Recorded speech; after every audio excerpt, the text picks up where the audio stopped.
and I'm feeling good.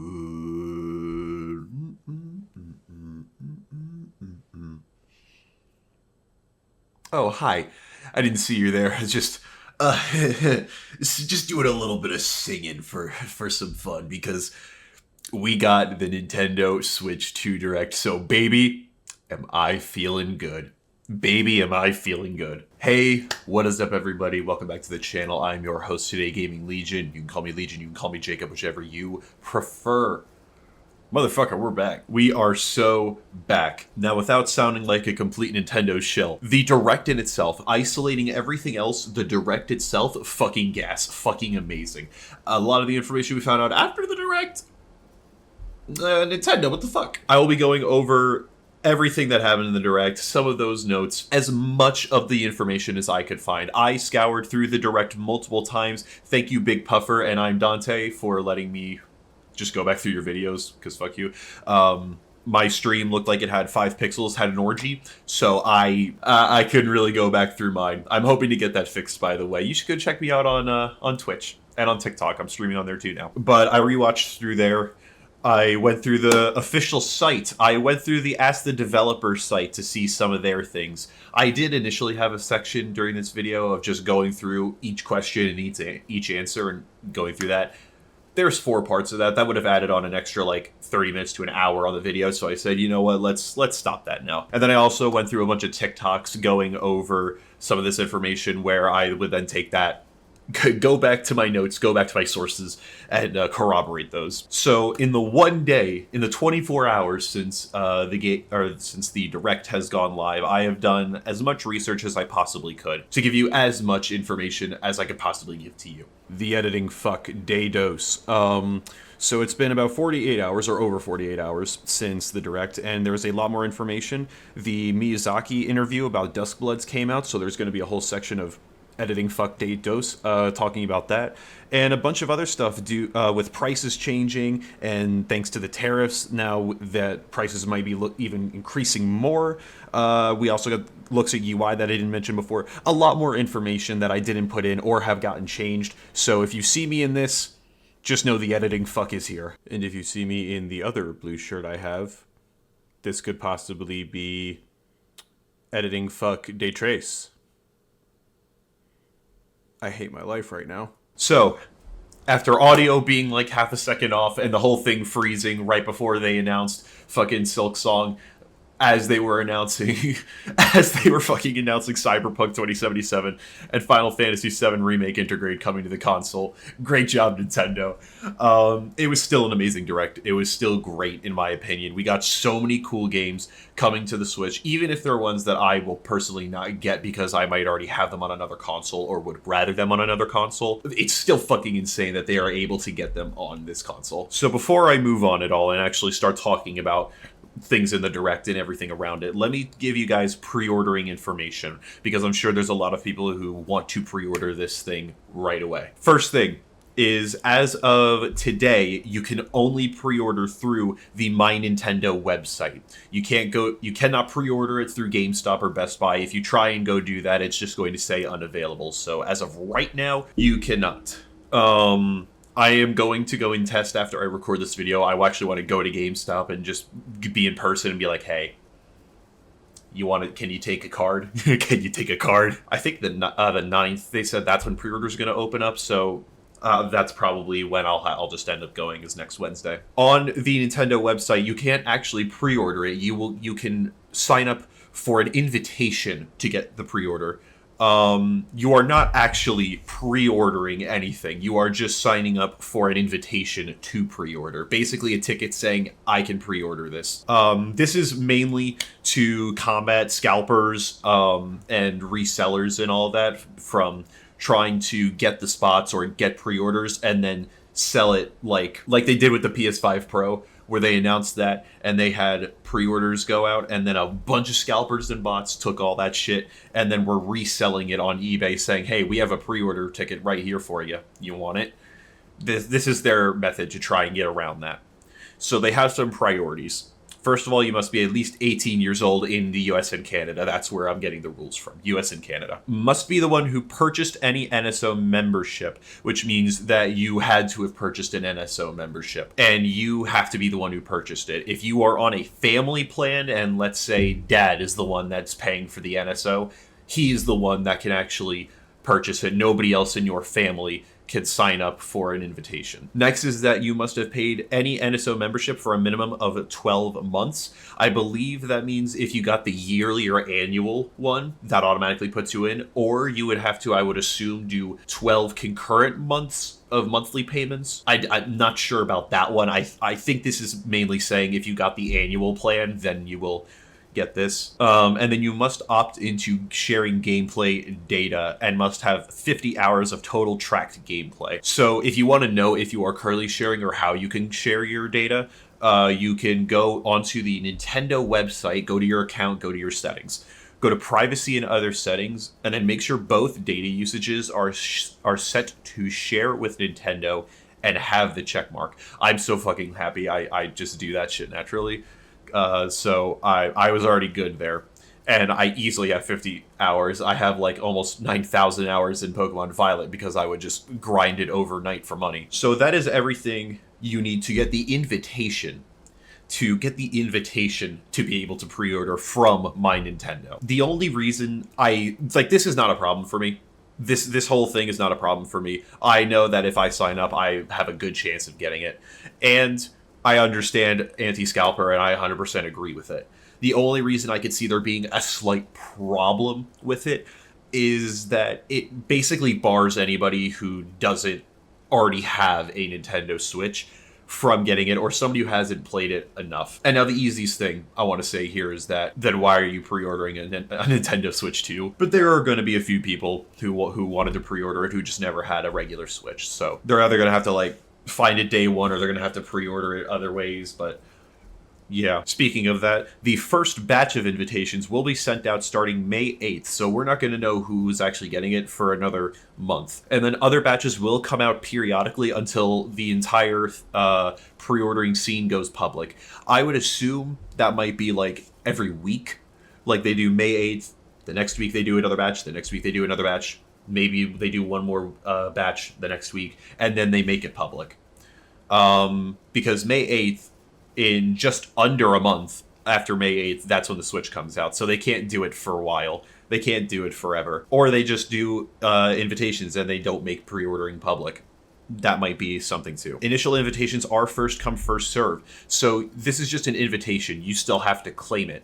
So as soon as invitations go out, as soon as you see May 8th, check your email first thing in the fucking morning. Check it every hour on the hour, because as soon as you get it, as soon as you get that email, if you don't do it within the next 72 hours, or if everybody else gets it over you, you just lost out on your chance. Which, like I said, invitations have a 72-hour period. So once you get it in your email, you have to go in, and it's valid for 72 hours. You have 3 days to do it. I think if anybody who really wants the Switch 2, really wants it, they are going to be in there day of. Like I said, does have one or two kinks for bringing in new people, but I think the entire reason they're doing is they're trying to aim the entire invitation pre-order from My Nintendo as people who actually want this system, huge Nintendo fans who are really want it, so that they are going to get it. Not some scalpers, not some resellers. It is people who are going to use and play the system, which I think is, like I said, what their goal is for this. Or you could just pre-order it from GameStop, or Walmart, or Target, or Best Buy, or literally anywhere else that will carry the Nintendo Switch 2. All right. One more thing before we get into everything, is that there are going to be a lot of things that I talk about that I am not happy with, or I'm indifferent or fine with. Some of these being the game key cards, the console storage being too small, the prices. I have a whole section at the end that's just called rants. So if you want to hear those rants, wait until we get to the rants. Please don't skip the video. Now, without further ado, ladies and gentlemen, get your popcorn, get your smoothie, get your Minecraft popcorn bucket. I'm going to see that later tonight. But Sit back, relax, and enjoy. Let's start off with the hardware/software. Software is not talking about games. This is talking about just, the UI, the OS, stuff like that. So starting off with the actual Nintendo Switch 2, the fucking reason we're here right now. Pricing is going to be $449.99 base. Again, I am going off USA American money. And it is going to be $499.99 if you get it bundled with Mario Kart World. I will explain more later, but I would definitely go with the bundle. The editing fuck day dose is already back because we got new information and announcements. So due to the 24% tariff that was put onto Japan back on Wednesday, the same day the Switch came out, US prices are going to be increasing. So for everybody that was saying that, oh my god, it's $450 because of, tariffs and stuff, and they've already implemented it in. No, they didn't. Shut up. It was already the same price around the world except for in Japan, but now it's going to be going up, so, I'm not happy about it, but shut up. So yes, we do not know the official prices of right now. They did say that any pre-orders are also going to be pushed back. So instead of April 9th being the official day that pre-orders start, that will now be pushed back to an undisclosed date. But the official release date of June 5th is staying still. That will not be changing. Looking at some of the specs, we have a larger screen compared to the original Switch. The NSX, which I will be calling the original Switch NSX sometimes. That's just the code name for it. So if you hear NSX, that means the original Switch. But the NSX was a 6.2-inch display, while the NS2 is a 7.9-inch display, so bigger screen. It is actually the same thickness, about 13.9 millimeters, or just over half an inch, which is really cool, and I believe that is without the Joy-Cons attached. Looking at the actual dimensions of this thing with the Joy-Cons attached, the original is 4 by 9.4 by 0.55 inches for the regular Switch, the first Switch. So the Switch 2 is a 4.5 by 10.7 by 0.55 inches with the Joy-Cons on as well. So it is slightly bigger, of course, probably can still fit in every man's pocket. Next up, the weight. They did actually increase the weight a little bit. Go figure, it's a bigger Switch. The original is about 0.66 pounds without the Joy-Cons on, or about 0.88 pounds with the Joy-Cons on, while the second new Switch is going to be 0.88 pounds without the Joy-Con 2s, and 1.18 pounds with the Joy-Con 2s. This whole thing is going to have an HD display. The NSX in handheld had a 720p screen, or a 1280 by 720 resolution. The NS2 is going to be having a 1080p screen for its handheld, or a 1920 by 1080p. Basically, more pixels, we're getting better resolution, higher graphics right there. We are also able to get up to 120 FPS on select titles while in handheld mode. That's fucking awesome, dude. That's so fucking awesome. We are going to be having a vivid LCD screen, HDR supported in handheld and docked. Oh my god, fuck yeah. For anybody that doesn't know what HDR is, basically it is to help with colors and lighting and making things pop a little bit more and really shine. If you saw during the Direct there, they showed it off with Mario Kart World, where you had the non-HDR and HDR version. HDR just makes the game look so much more beautiful. So happy to see that we are able to get that. Next up, we have improved speaker audio, being able to adjust for different ranges of audio for a more natural coming sound directly out of the Switch speakers. There is a microphone on the top right next to the game card slot that can be used for docked and handheld play. There is also noise cancellation for background and game audio, although I'm not too certain, fucking hell. I am not too certain about how it will work with other people talking around you. Like, let's say you're playing in your living room and you have your girlfriend, wife, whatever, your kids next to you, or a friend. Is it going to be able to pick up their sounds as well? Where's the distance gauge on that? That's something that we'll obviously have to test when the system comes out. And what the microphone is actually used for, there is a whole other section for me explaining that, so we'll save that for later. For headphones and earbuds, they have added 3D audio, so now you can actually, hear what's around you a little bit better. Gives a little bit more precedent to possibly shooters coming into the mix, but The who's to say. They have the freely adjustable stand, no more little flimsy kickstand fuck, but a wide stand similar to the OLED. The exact range of the angle is currently unknown right now. We don't exactly know what that angle is. I'm sure using pixel measurements or some other shit, you can probably find out it's like 5 degrees or something. But we haven't gotten a number. The editing fuck. We also found out through some YouTubers like Austin Evans who were able to go check this stuff out that the stand is not like the DS or the 3DS where it'll have like 3 or 4 little settings that you have to push it to.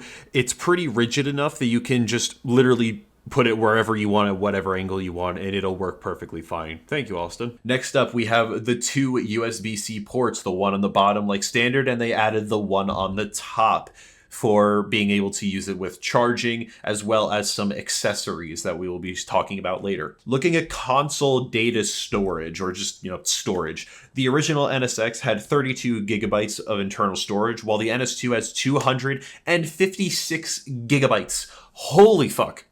I was under the firm assumption that it was going to be like 64 gigabytes. I was not going to be happy with it, but I'm like, it's the Switch, it's Nintendo. I didn't think we were going to be getting anything more. Nah, they bumped that. They 8x'd that shit. Now, does this bring into question, since games are also going to be running at a higher performance, running at a higher graphical quality, are we going to be needing that much more gigabytes? Because one big thing with the Switch was that it was able, no matter how bad the games looked or how good they looked, the games were always able to be at a relatively small size compared to its PS5 Series X PC counterparts. Things like Breath of the Wild, Tears of the Kingdom were able to stay under 20 gigabytes, and they were massively expansive games. Of course, you brought over like The Witcher, which I believe was around 40 gigabytes. I could be wrong on that. Don't quote me. I didn't research that. But Witcher 3 is like pretty expansive on some of the other consoles, going up to 100 gigabytes. Again, don't quote me on that. So Nintendo, again, is very good at making their games small enough to fit on cartridges and fit on their console. Again, graphical qualities be damned. So does this mean that they are still going to be compressing it as much as possible, or are they focusing more on that graphical upkeep and then just saying, all right, I guess we're just going to have to deal with really large file sizes, let's give them more storage for that? Either way, I'm happy. There's also going to be the ability to expand your storage, like similar to the original Switch where you were able to throw in a micro SD card to expand your storage. You can now do that again here, but using micro SD Express. Keep in mind, the Nintendo Switch 2 can only use micro SD Express cards. They cannot use a regular micro SD. The reason for this is that the micro SD Express makes data transfers a lot faster and a lot more seamless with the console. Using a regular micro SD just does not give the same file transfer, so they have locked it to an Express only. Also, speaking about storage and data and everything, system transfers between your old and your new Switch. System transfer can be used similar to how you would do it between 2 Switches before. You would just go to your system transfer or save data transfer, whatever that is, and you can move over certain save data, your digital games, and all of your settings, or at least some of your settings, over to the new Switch. Very awesome, very cool. I would assume users would also be a part of that. You can move your user data over as well. Next up, the battery. And honestly, the only thing out of the Switch that I'm able to really see that I'm like, really?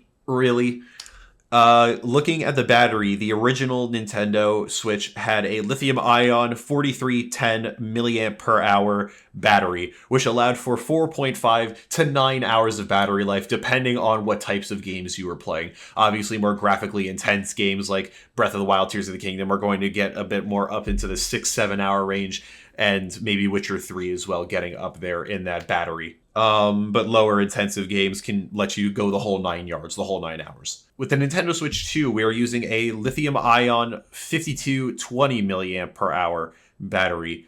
Now, for a lot of us regular old folk, even though I'm an engineer and I had to take this shit, I don't know what the fuck. I don't really know which one is better or worse. But what I can tell you is that the new Switch reportedly has a battery life of 2 to 6.5 hours of battery life. Again, depending on what games you are playing. 2 hours? Nintendo, 2 hours? Nintendo, 2 hours? You know damn well the flights take more than 2 hours. You know damn well most flights take more than 2 hours. That is concerning. That's very concerning, especially when you see that it takes 3 hours to charge either one, the Nintendo Switch and the Nintendo Switch 2. It takes about 3 hours to fully charge the system from dead. 2 hours. That's not good. That's not good at all. Maybe there's something with the software that they can do to like get an update and fix that. Maybe those are old numbers. I don't know. But there definitely is going to need to be a system refresh where the battery life is a huge concern, because I can call it right now, looking at their reported hours right here of 2 to 6.5, the battery life is going to be a huge problem with the Switch in the future. All right, moving away from the actual Nintendo Switch 2 console, let's look at the Joy-Con 2s. All right. The Joy-Con 2s obviously will come bundled in with every Switch that you buy, but let's say you wanted to buy them separately because, I don't know, they didn't get around the fucking stick drift problem. They are priced at $89.99, which also comes with a pair of Joy-Con 2 straps. Still really fucking expensive for fucking Joy-Cons, but you know what? Hopefully we just don't break ours. Let's just not be dumbasses and not break our shit. Looking at the weights for these Joy-Cons with the originals, it was about 1.7 ounces for the left Joy-Con and 1.8 ounces for the right Joy-Con, while with the Joy-Con 2s, it is 2.3 ounces for the left Joy-Con and 2.4 for the right Joy-Con. Obviously, it makes sense. They are slightly larger. They've got a little bit more tech packed into them, so obviously that makes sense. It's also, we're talking about ounces. We're talking about ounces. The only ounces I care about are meth, so other than that, I don't care. These will be magnetically connected to the system, according to the Nintendo World Tour clip that they showed us while we were watching the Direct. These are going to be using a magnetic circuit to keep the controllers in place between the metal button that is on the back and a metal piece within the actual Switch. Which, if you would like to take these controllers off of your Switch, there is a bigger button on the back instead of the little pill pop that you had right there to get it off the rail. There's a nice big button that is actually metal that you will push in, it'll disengage the magnetic current, and then you can take it off. From what it seems like, it's going to be pretty big, or not pretty big, it's going to be very strong. That is something that, while I would love to test on day one, I do not have the funds to play around like that, and I will not have 2 Switches. So we will just, we'll have to leave that up to somebody like Austin Evans or some of the other guys who can do that. Looking at the controllers a little more horizontally, we have 2 buttons that have gotten significantly bigger. Yes, the SL and the SR buttons have gotten a lot bigger, and somebody for big hands and big dicks like me, I absolutely needed that shit, because pressing those little pills fucking killed my fingers. Oh my god, it sucked. It sucked dick. I literally, anytime I was playing with friends, I would be like, if I can't have a controller or I can't use both Joy-Cons, don't even fucking try with me. Don't try with me. You might have the hand of a fucking 3-year-old. I have the hand of a guy who has a big dick. I just gotta make sure you understand. I have a big dick. You just gotta understand. Speaking of dicks, larger control sticks. That's about it. They're a little bit bigger, which honestly, again, very nice. I'm not going to make the joke again, but I do. Again, bigger thumbs, bigger fingers. It helps. Next up is we have Better Rumble. We have HD Rumble 2. That is the coined term, HD Rumble 2. Again, according to some of the welcome tour stuff that we saw during the Direct, there is a tiny part in it that moves back and forth very fast. I believe that's just how Rumble works in general. But I think what makes HD Rumble 2 better is obviously some of the other upgrades with it, but is that the parts are going to be directly attached to the back plastic of the Joy-Con 2s. I don't know, and I don't think they were on the other one. I think they were connected to like a central board, so it would just shake the whole Joy-Con like that. This one is actually just going to shake the back of the Joy-Con, and then that'll end up, vibrations hitting the entire thing. But since that's what's sitting in your hand, it's going to make it feel a lot more rumbly. A lot more rumbly in the tumbly. Sorry, Daddy Glorb just dropped. I need to go see that before I continue editing. I just wanted to throw that in.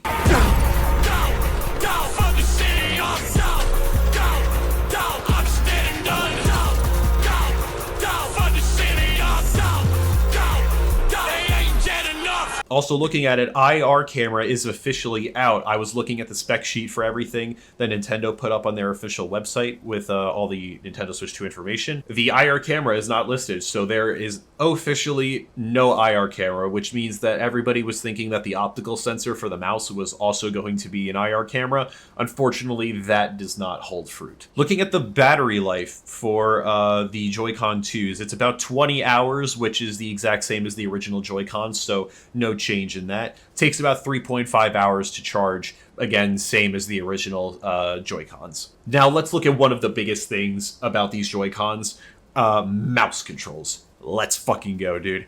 Both controllers are going to have an optical sensor right near the SL and SR buttons that you can use as a mouse. You'll place it on the desk with the optical sensor facing down, and you can move it around like that. How I assume this is going to work is for the right Joy-Cons, if you're right-handed, the R1 or the shoulder button is going to be your left/main click, while R2 is going to be your right slash sub click. If you are using the left Joy-Con and you're left-handed, I would assume you're going to be using L2 or the trigger for your right click, sub click, whatever, and the L1 shoulder button as your left main click. Unfortunately, I am a right-handed guy, you know, I'm normal, I'm not a fucking alien freak of nature, so I use my right hand. I don't know how left-handed mouses work in terms of the left and right click, so the left Joy-Con is a little above my knowledge. But yes, I will go in more depth about what mouse controls do in some instances, but basically, mouse controls. We get a mouse. It is not known if we will be able to use this on the home screen or if this is going to be something that is basically only usable in, say, a web browser within the thing, or in certain games. Like, I don't know if you're going to be able to slam it down and use it on the home screen, or just in any game. I assume that mouse controls are only available to certain games. Again, I will talk about some of those later. Next up, and arguably the bigger point about these Joy-Con 2s, the C button, and along with that, Nintendo's GameChat. Looking at the Direct and how they laid it out, it looks like it's sort of a Discord-style layout, like a Discord party. You have your people at the bottom and your gameplay screen up top. The screen size can be adjusted so that you are able to see more of your gameplay. It looked like the normal size, you had the people at the bottom taking up around 25-30% of the screen. There was a smaller mode which lets the people at the bottom take up about 5-10%, and then you have an ability to make it so you can't see anybody, but you can still hear them. You're still in game chat, you just can't see their pictures at the bottom. Very nice, and there's reasons why you might want to see people, but that's, again, I will move on and hit that later. You are also able to have up to 4 people in game chat at once. At least that is what it looked like in the trailer. So I assume 4 people is just going to be the max. And you are all able to do screen sharing. Yes, you are able to share your entire screen, or at least your gameplay screen, and share that up with your other people. Now, it looked very laggy.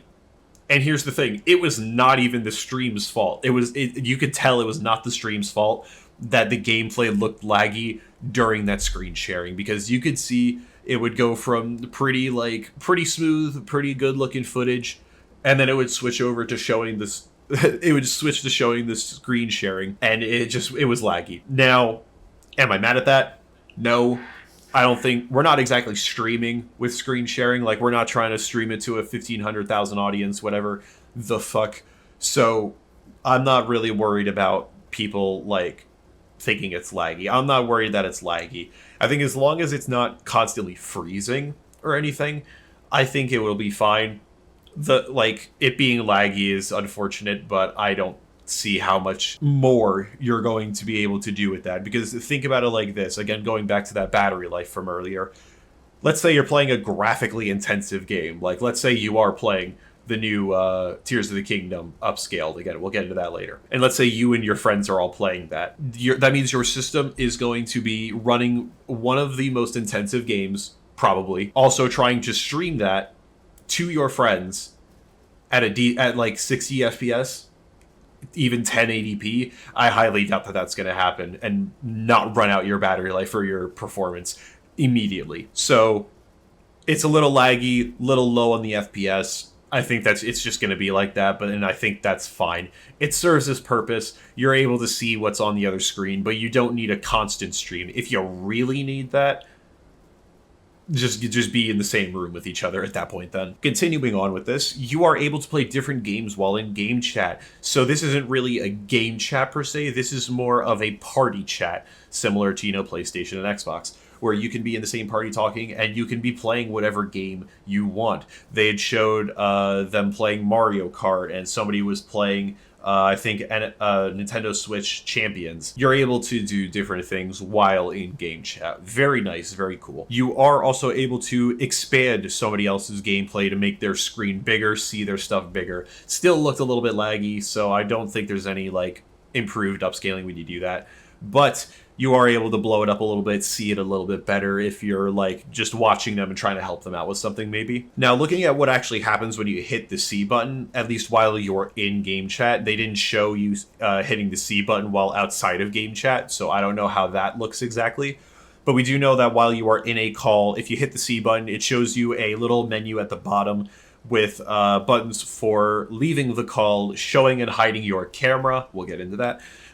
Muting and unmuting the microphone, screen sharing, and then an options button. Unfortunately, we didn't get to see the options, but I'm sure there's some things, base things, that we're just not thinking about. Also, the microphone came back up. This is the main use of the microphone, is for game chat and being able to use that. They showed it that even if you have it docked all the way by your TV and you're sitting 5-6 feet away, it will still be able to pick up your voice very clearly, keeping all background noise to a minimum and possibly even completely out. That's pretty cool. That's very cool. It's also able to work in handheld mode, the microphone. Obviously, it's right in front of your face, and it can work in tabletop mode as well, where it'll probably be 1 or 2 feet away from you. Very neat. Very, very neat. Now, game chat is NSO membership blocked. You must have an NSO membership for use, but they are being very kind, very generous, very nice Nintendo for once in their lifetime. They are not requiring the NSO membership for game chat until March 31st,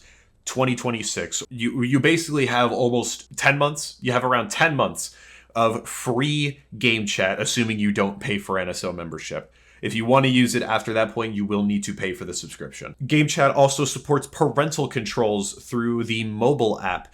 You can set it up so that only friends can be invited, or you can also set it up so that there is basically a 2-factor authentication via text for being able to set up and use game chat or join a game chat party. There's also a report option for that, so there's all that. You might have saw that I mentioned a camera. I will talk more about the camera later, but one fear that everybody is having is that this is going to be kind of like the old Kinect and old PS2 camera, where people slowly started showing their dicks. Yeah, this is gonna possibly be a problem. The only thing I see this not being a problem is because you can only have one. You can only have up to 4 people in your game chat, and why are you inviting people you don't know into your game chat of 4 people? It's not like this is a public thing.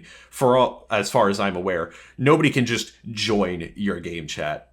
So you probably have to invite them, or you at least have to make your thing public. And again, even kids can have the parental controls app, so only friends can be invited, and you have to set up 2-factor authentication to use it.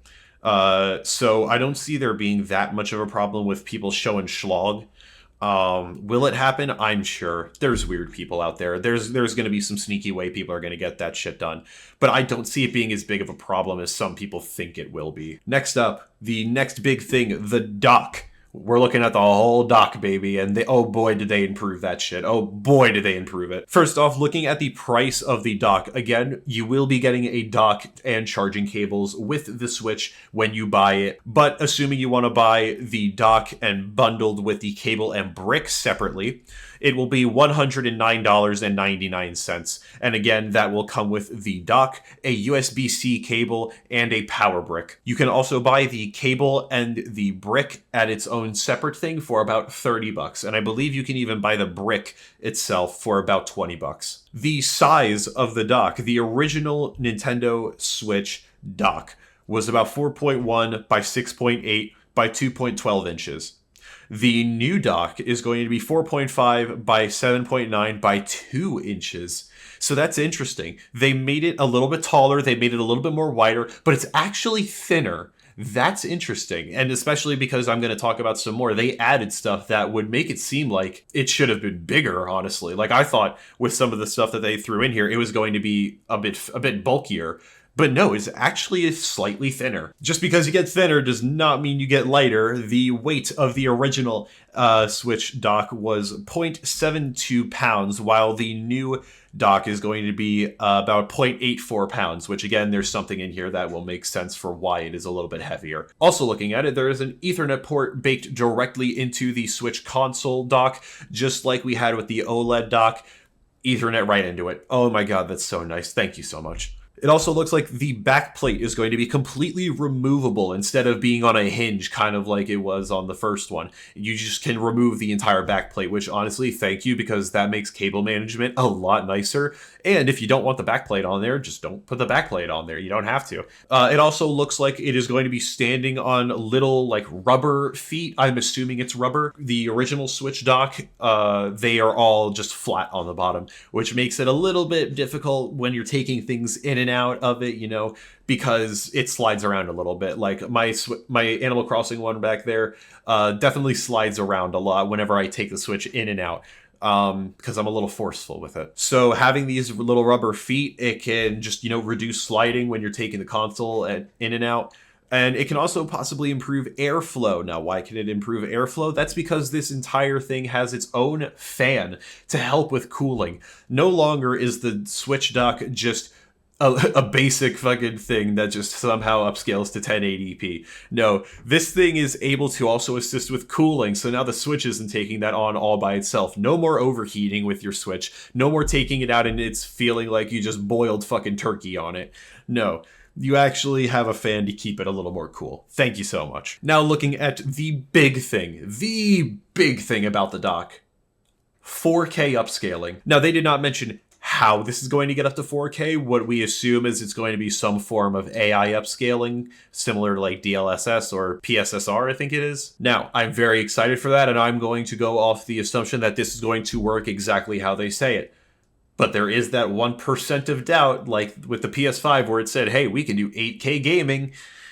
There's that 1% that's like, are you sure? Are you sure? Right now, we're going to assume 4K support is going to work exactly how it is intended to, but seed of doubt, grain of salt, that this might not work as intended. Also looking at the charging brick and the cable, it looks like this time it is not going to be one huge connected thing like with the original dock. The cable is USB-C to USB-C. The brick also takes a USB-C.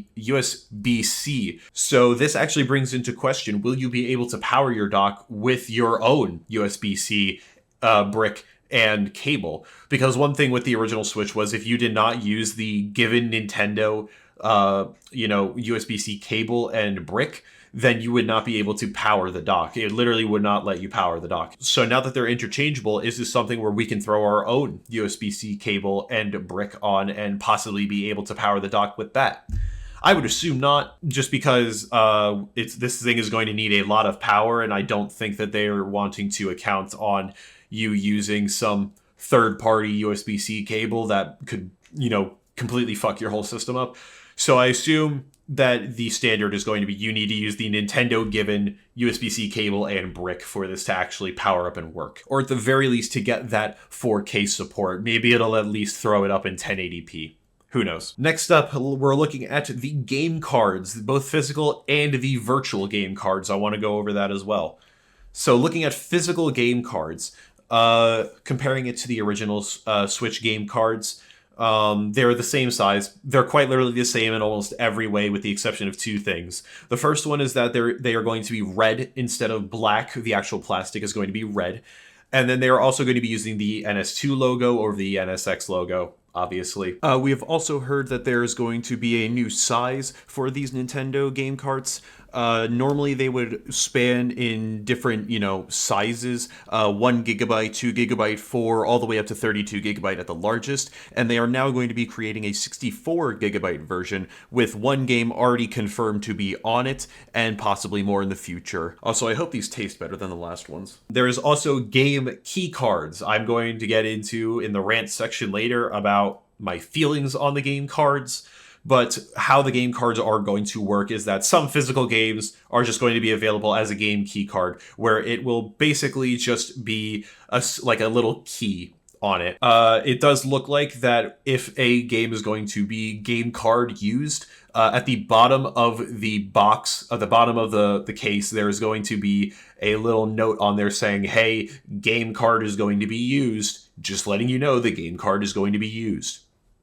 The game key card. So how this will work is you get the key card, you're going to insert it into your system. It will download the entire game online to your system, and then you can play it. It'll essentially be a digital game that you will have to use a game key card to access. Again, I will get into my thoughts on that later in the rants section, because that is going to be a bit of a thing. Next up is virtual game cards. Going back to the last direct and some of the information they had about that, this is going to work similar to a physical cartridge, where you can select a game in your digital library as if it was like a regular cart, take it out, and you're going to load it onto your system. It'll download all the game data to your console, and then you will be able to play it whenever you want, no internet connection required. It'll work exactly as if you had just taken and put a regular Switch cart into your system. You will have to unload the games to put another game on, or to load another game. You can only have one game loaded at a time onto one system. So I'm unsure if unloading it will delete all the data. Obviously, save data will be saved, but will it delete all of the game data? Or will it archive it maybe so it can just pull it out nice and quick? Because if you think about it, having to load the game and having to re-download all of the assets, unless they made the internet download speeds like insanely fast, that is going to be very tedious work. Because like let's say there's two games I'm playing between right now. Let's just say I'm playing Fortnite or something digitally, because that is a digital game. You're going to have to load and unload that one. And let's say I'm playing Breath of the Wild, back and forth. I'm playing a little bit of Breath of the Wild, and I want to go to Fortnite and play with some friends. And Breath of the Wild is digital. You're going to have to unload both of those and load them up. How much time is me really sitting there having to reload all of the data on? So this makes me think that, again, they'll just archive all the data and basically compress it and then be able to upscale it back and get all that data back within maybe a minute. But that is something that definitely needs answers to. So hopefully we can see that maybe like right off the rip. Next up with virtual game cards, 2 Switch systems using the same Nintendo account linked can access the digital library. So let's say you have 2 Switch systems and you want to be able to play Mario Odyssey on this one, and you also want to play Breath of the Wild on this other one, let's just say. You can do that. Your Nintendo account is on both of those systems. You can have both of those games on there. You can access the same digital library. Like I did say, though, you must unload the game from one Switch if you want to play it on another one. If you want to play Mario Odyssey on this Switch and now you want to go to this Switch and play it, you have to unload the game on this Switch so you can get it on this one. Same idea where you have to take the game card out of this one to put it into this one. The cool thing about it, though, is that say you have Mario Odyssey on this Switch, everybody that is on this Switch, every other account that is on this Switch, can now access that Mario Odyssey game. That's pretty cool. That means only one person needs to technically have the game and have it loaded onto the thing to play the game. I do believe that was available in the last one. It just wasn't so transferable. And again, after install, an internet connection is not required. And probably the biggest thing here that everybody's been talking about is game sharing and being able to just let other people play your games. You can lend your virtual game cards to Nintendo account family group members. So unfortunately, you cannot just take this and send it off to your friend Jim Bob over in Germany. He will have to be on your Nintendo family plan, which means you also have to be paying for the Nintendo family plan to be able to do that. Hallo, ich bin Jim Bob. Kann ich den Familientarif nutzen? Wiener Schnitzel? Heil Hitler? You will connect it to another system via local wireless and then transfer the game. And you can lend one game per account for up to 14 days. So let's say you have Sally over here and she wants to play Mario Kart, and you have Kevin over here and he wants to play Zelda. You can send both of those games to them. Each one of them can get one game from you. And then games will return automatically if not returned after 14 days. While the other person has the game, seemingly you will not be able to play the game. So if little Kevin has Zelda, you're not going to be able to play Zelda. But they will not have it forever. If they do not return it within 2 weeks, it'll be automatically returned to you, so you won't have to go every day without Zelda. Oh my god, the horror. And even after the game goes back to the original owner, the save data for that person who got the game transferred to them, the save data will still be saved to their system. So they don't even have to worry about, oh, I just lost all that data forever. No, they didn't. They still have it all. It also looks like the virtual game card system will be available for all Switches. I assume original Switch, Switch OLED, Lite, that's all going to get a big update either around Nintendo Switch 2 release date or maybe a little bit after. Next up here, looking a bit more at software, we're going to be looking at GameShare, or as it was previously known on the DS, Download Play. Dude, we got fucking Download Play back. This was huge. I've said this story multiple times on stream already, so apologies if you're hearing this again. But back in 8th grade, me and my friends played the fuck out of Mario Party DS. We all had a DS, or three of us had a 3DS, one of us had a DS, and we would throw on Download Play. Our one friend had Mario Party DS. We would play the fuck out of that every lunch, every day, all year 8th grade. Oh, that was such a good day, or that was such a good year, such good times. It was fucking great. And being able to do that again, that seems so awesome. So again, how does this work? You only need one person to have the game. So there's only select titles for this, so let's just assume you're doing that Clubhouse 51 games that they showed during the Direct. You'll be able to connect it up to 4 different people. One person just needs to have the game. And it can connect up to 3 other people through local or online play. So you don't even have to be local to do this like you did with the DS and 3DS. You can do this through online play. Fucking awesome. Again, this can connect to all Switch systems, probably will be in that big update that we will get around or after the Switch 2 release. And again, this will only be for select titles, as well as new titles that will be announced and released later. The ones that they did show are going to be Captain Toad's Treasure Tracker, Super Mario 3D World plus Bowser's Fury, Clubhouse Games 51 Worldwide Classics, Super Mario Odyssey, and Big Brain Academy Brain vs. Brain. And again, some Nintendo Switch 2 exclusives are going to be planned for the future with GameShare. There are more games that are going to be getting GameShare, but I will be mentioning them later when we talk about games as a whole. I will be back, editing Fuck Dados will be back to talk about that. Now let's move on to the Nintendo Switch app. Previously, this was called the NSO app, or the Nintendo Switch Online app, but it will be renamed in late May of 2025 to the Nintendo Switch app on Google Play, App Store, Play Store, App Stores everywhere. And it is going to add a very fun little feature for a very popular game series that I will talk about later when we actually get into that part. And one more thing that it was able to show is that you will be able to access the most recent 100 photos and videos through the app. I assume you'd have to connect to the internet and do a little bit of syncing. That's pretty cool. Next up, we're looking at some of the accessibility settings. On the actual Nintendo Switch website, there was an accessibility page where it showed us some of the settings that we can see on the actual Switch, again, in terms of accessibility.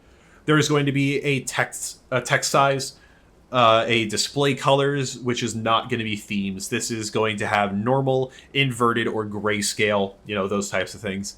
There's going to be a screen zoom. There's going to be mono audio, text to speech. They are also adding GameChat voice speech to text and text to speech audio. Awesome. Definitely helps a lot with, I know, blind and deaf people. That's going to help out a lot. And finally, and probably one of the coolest things, is that there is a fully customizable button layout for Joy-Con 2s. You can fully customize your button layout just for the Joy-Con 2s. If you want your X button to be where the B button normally is, hell, you can do that. That's so cool. That also makes it so that if you want to play some games, like, let's, off the top of my head, I can think about it, Pokemon like BDSP. That is a game that you can absolutely play with one Joy-Con. You do not need two Joy-Cons for that game. So you will be able to actually remap all the buttons, and if you want to go play BDSP with one controller, you can do that nice and easy. That's cool. Hey, Editing Fuckdados is here. So I wanted to talk about the UI in the eShop that I didn't get to talk about in the video initially when I recorded it. So looking at the UI, it does look like it is going to be very similar, basically the same thing as the original Switch UI, just a bit more rounded. It adds a little bit of color in when you like hover over a button at the bottom, it adds a little color in it. That's pretty neat. That's cool. Looks like icons have been updated. But the big thing is the eShop. Again, the UI looks pretty similar, just a little more rounded and different, but it runs so much smoother in the video that they showed us. You were able to go between the trailer and the information page. You were able to scroll between different pages a lot easier.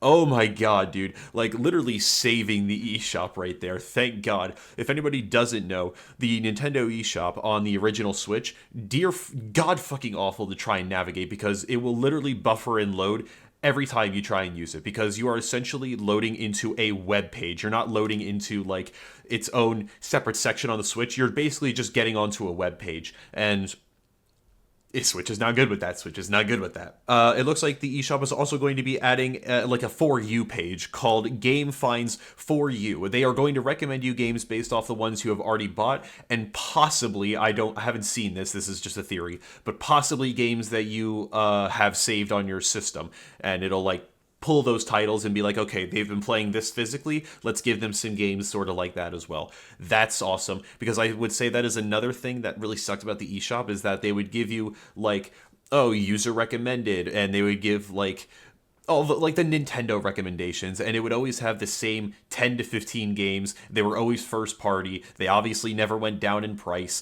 so it would always just be like Mario Kart 8 Deluxe. It would be Luigi's Mansion 3 up there for like months on end. I'm pretty sure Mario Kart 8 Deluxe is still one of those games that is like at the top for, oh, we recommend you this game, no matter how long you've had the game for, if you've had the game or what. And that was really annoying. So at least we're going to get one section that's basically a recommendation section. That's very nice. It also looks like the eShop is going to be adding wish listing. I don't believe that was the thing on the old one. I'd have to go back and check just to be sure. But very happy for that, because that is one thing where I'll see something and I'll be like, hey, maybe during a sale I'll buy it. I'll buy it here instead of physically, or maybe it's just a digital only that I'll wait for a sale on. But I'm not going to remember it when a sale comes around if I can't wish list it. So I wish list it. Now I can do that. That's awesome. Very, very nice. We don't know if any of that is going to be coming to the original Switch.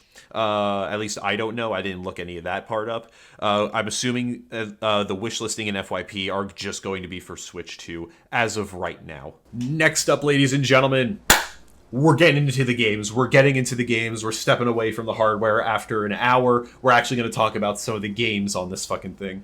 I'm going to be going in order of when they announced the game during the Direct, so I'll just let you know that off the bat. We're just going to go in that order. But before we go into that, I want to mention that almost all Nintendo Switch games are going to be supported physically and digitally on the Nintendo Switch 2. There are a few games that are not going to be available right off the bat for different reasons. One of the first reasons is really any game that really included the original Joy-Cons. So any of the Labo kits, Ring Fit, 1-2 Switch, and Everybody 1-2 Switch, Game Builder Garage, Nintendo Switch Sports, and WarioWare Move It. All of those games are not going to be compatible because those require functionality with the original Joy-Con. Now, this could very easily give like precedent for an upgrade pack or just a new version of these games so that they work with the Joy-Con 2s, or like I said, new Labo kits and a new Ring Fit with that will actually help it work with that. But unfortunately, if you do want to use any of those games, you will have to use it on the original Switch. But there may be a world where you can still use it on the Nintendo Switch 2. You're just going to have an original Joy-Con and connect it to the Switch somehow. Again, not sure. We don't really know how connecting an original Joy-Con to the Switch 2 will work. So there's a possibility it'll work. Just not natively with the Switch 2, if you get what I'm saying. It also looked like there were a bunch of games that had some compatibility issues when trying to run on the Switch. There were a good amount of it was shovelware, but just to kind of give you a few of the more notable titles, there was Another Crab's Treasure, Batman the Enemy Within, the Telltale game, Doom Eternal. It said Final Fantasy. I don't know if that's the Pixel remaster. It just said Final Fantasy. Fitness Boxing, Jurassic Park Classic Games Collection, Rocket League, which is interesting, South Park The Fractured But Whole, The Jackbox Party 1 and 2, and Wolfenstein 2 The New Colossus. There were also some games that were able to run, but they had some like in-game issues with it that didn't make it like an enjoyable experience. Some of those being Alan Wake Remastered, Alien Isolation, Fall Guys, which is interesting, Hitman 3, the cloud version specifically, Overcooked All You Can Eat, Saints Row 4 Re-Elected, Street Fighter 30th Anniversary Collection, and Stumble Guys. Again, those are not all of the games that are on that list, but some of the more notable ones. Alright, ladies and gentlemen, now we can get into the big things, starting off with Mario Kart World. The digital price is going to be $79.99, and it has been reported that physical price will be $89.99. The editing fuck Dados has returned, so it has been very apparent and has been reported on a lot now that that is very, very false. So we got that from a European, I believe Best Buy, that put out their pre-orders the same day. And for European places, I believe more in the UK, it is going to be a split difference of £79.99 for digital, £89.99 for physical. In the USA, that is not the case. It will be $79.99 flat across digital and physical. Looking at Walmart, which was the most recent website that I could find on putting out the prices, it is actually $79 flat, which is really weird. And there's a few other games that have it like that, and I'll put them up later. But it is just $79 flat, no 99 cents, which is interesting. I don't know if that's an error in their system, but there are a lot of other like accessories and games that are like 0.88 cents, or not 0.88 cents, but it's 88 cents tacked on, or 0 cents tacked on. Almost none of them are 99 cents, which I don't know why exactly. I just find that interesting. The release date for Mario Kart World is going to be June 5th, 2025, the exact same day as the Nintendo Switch 2. By the way, I didn't mention that before. The Nintendo Switch 2 will be dropping on June 5th, 2025, just over 2 months away from when I'm currently recording this. Probably about just exactly 2 months by the time this video releases. From what it looks like for Mario Kart World, there is going to be 24 players. Now, I'm not sure if this is going to be its own mode or if this is going to be the set standard only 24 players, no more 12 players. We don't know. There is going to be a Mario Kart Direct on, I think, April 17th. April 17th, 9 a.m. Eastern. I will try and stream that one as well, where we will get more information. No more gliders or hover wheels like we got with Mario Kart 7 and Mario Kart 8. Those are done. Instead, they are just going to be replaced with regular boats, snowmobiles, and wings that your vehicle will essentially turn into when you hit those sections. It also looks like there's going to be rail and wall riding. Like rail grinding and wall riding, or at least being able to bounce off of the wall.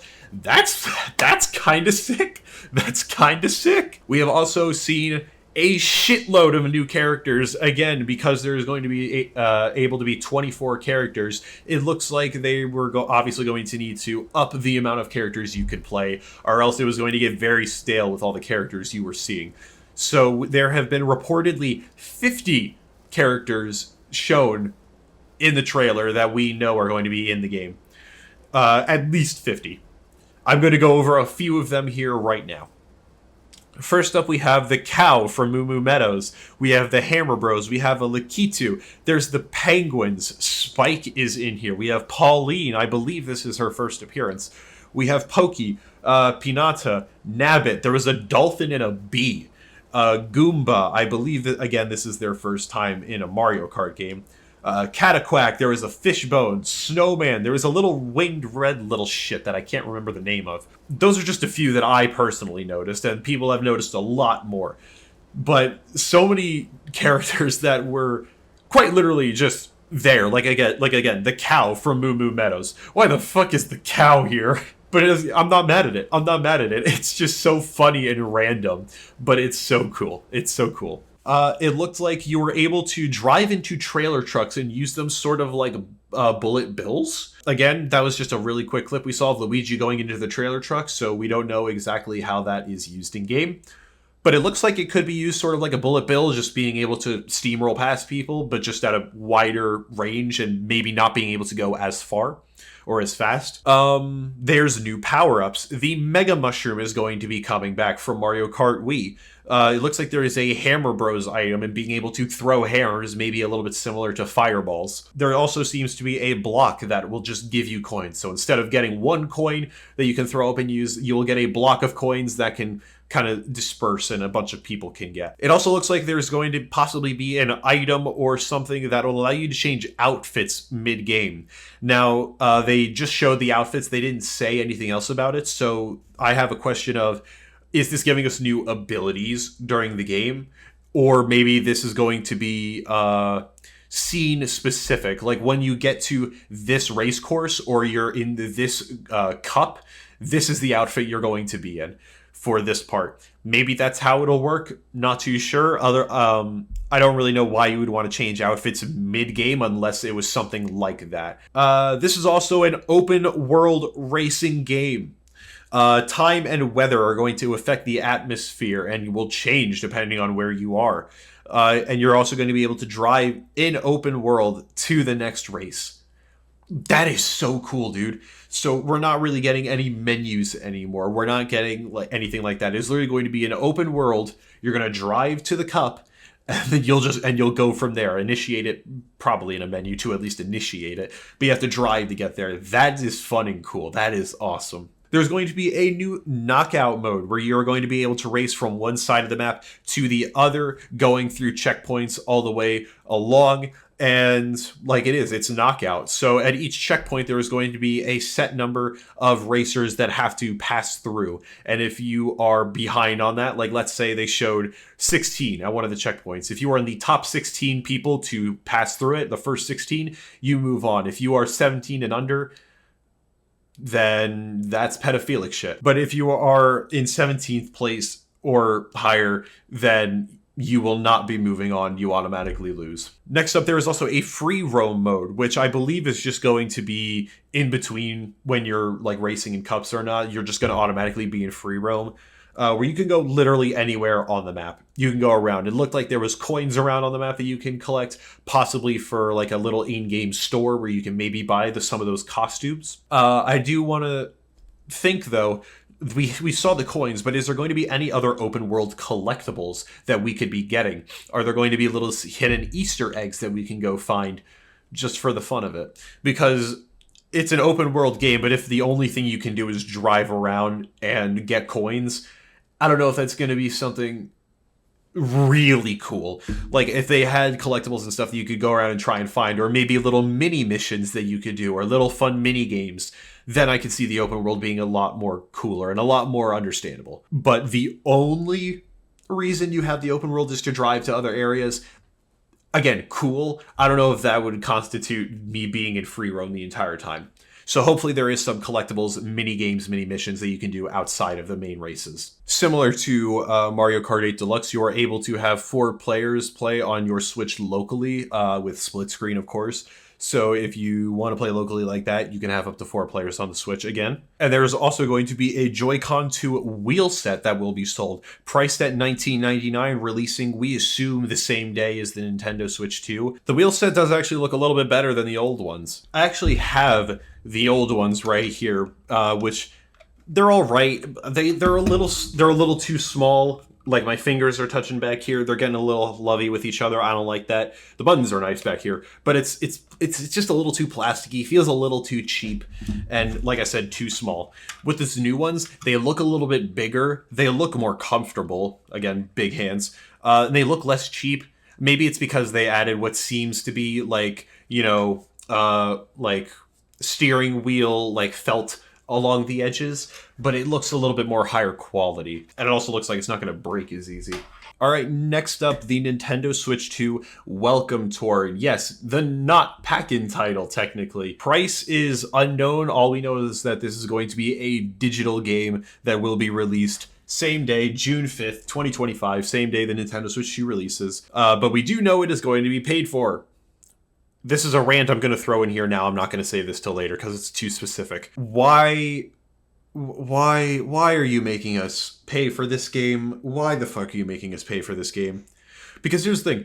The game looks great. The game is basically serving as a tech demo, or it's not a pack-in, but it is serving as the pack-in. Similar to how Astro's Playroom on the PS5 was kind of the pack-in title, but it served as a basic tech demo, being able to show you what the system can do through a game. The Welcome Tour also has spots all around that show you how the system works in some ways. How we got some of the information earlier was from the little clips from the Help Tour, the Welcome Tour that they showed off. But it also includes little mini games and tech demos for the different Joy-Con 2 features. One of them had a maraca that looked like it was going to show off the HD rumble a little bit more.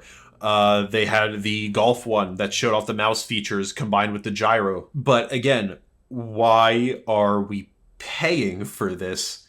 This is supposed to be the tech demo. This is supposed to be the Welcome Tour, kind of telling you about the Switch.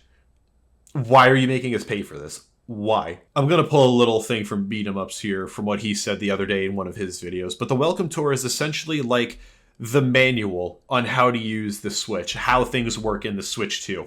Why are you making us pay for the user's manual that normally comes free with everything? The second you say, hey, you have to pay for the user manual, just take it back. Next up, one of, again, the biggest things when it comes to the Nintendo Switch 2 and their games, Nintendo Switch 2 editions and upgrade packs. So for the Nintendo Switch 2 games, they can be bought physically or digitally. Any Nintendo Switch 2 game, physical or digital, also seems to come with the Nintendo Switch version and its upgrade pack. So let's say you buy the Nintendo Switch 2 version of Kirby, because we're going to go over Kirby and the Forgotten Land.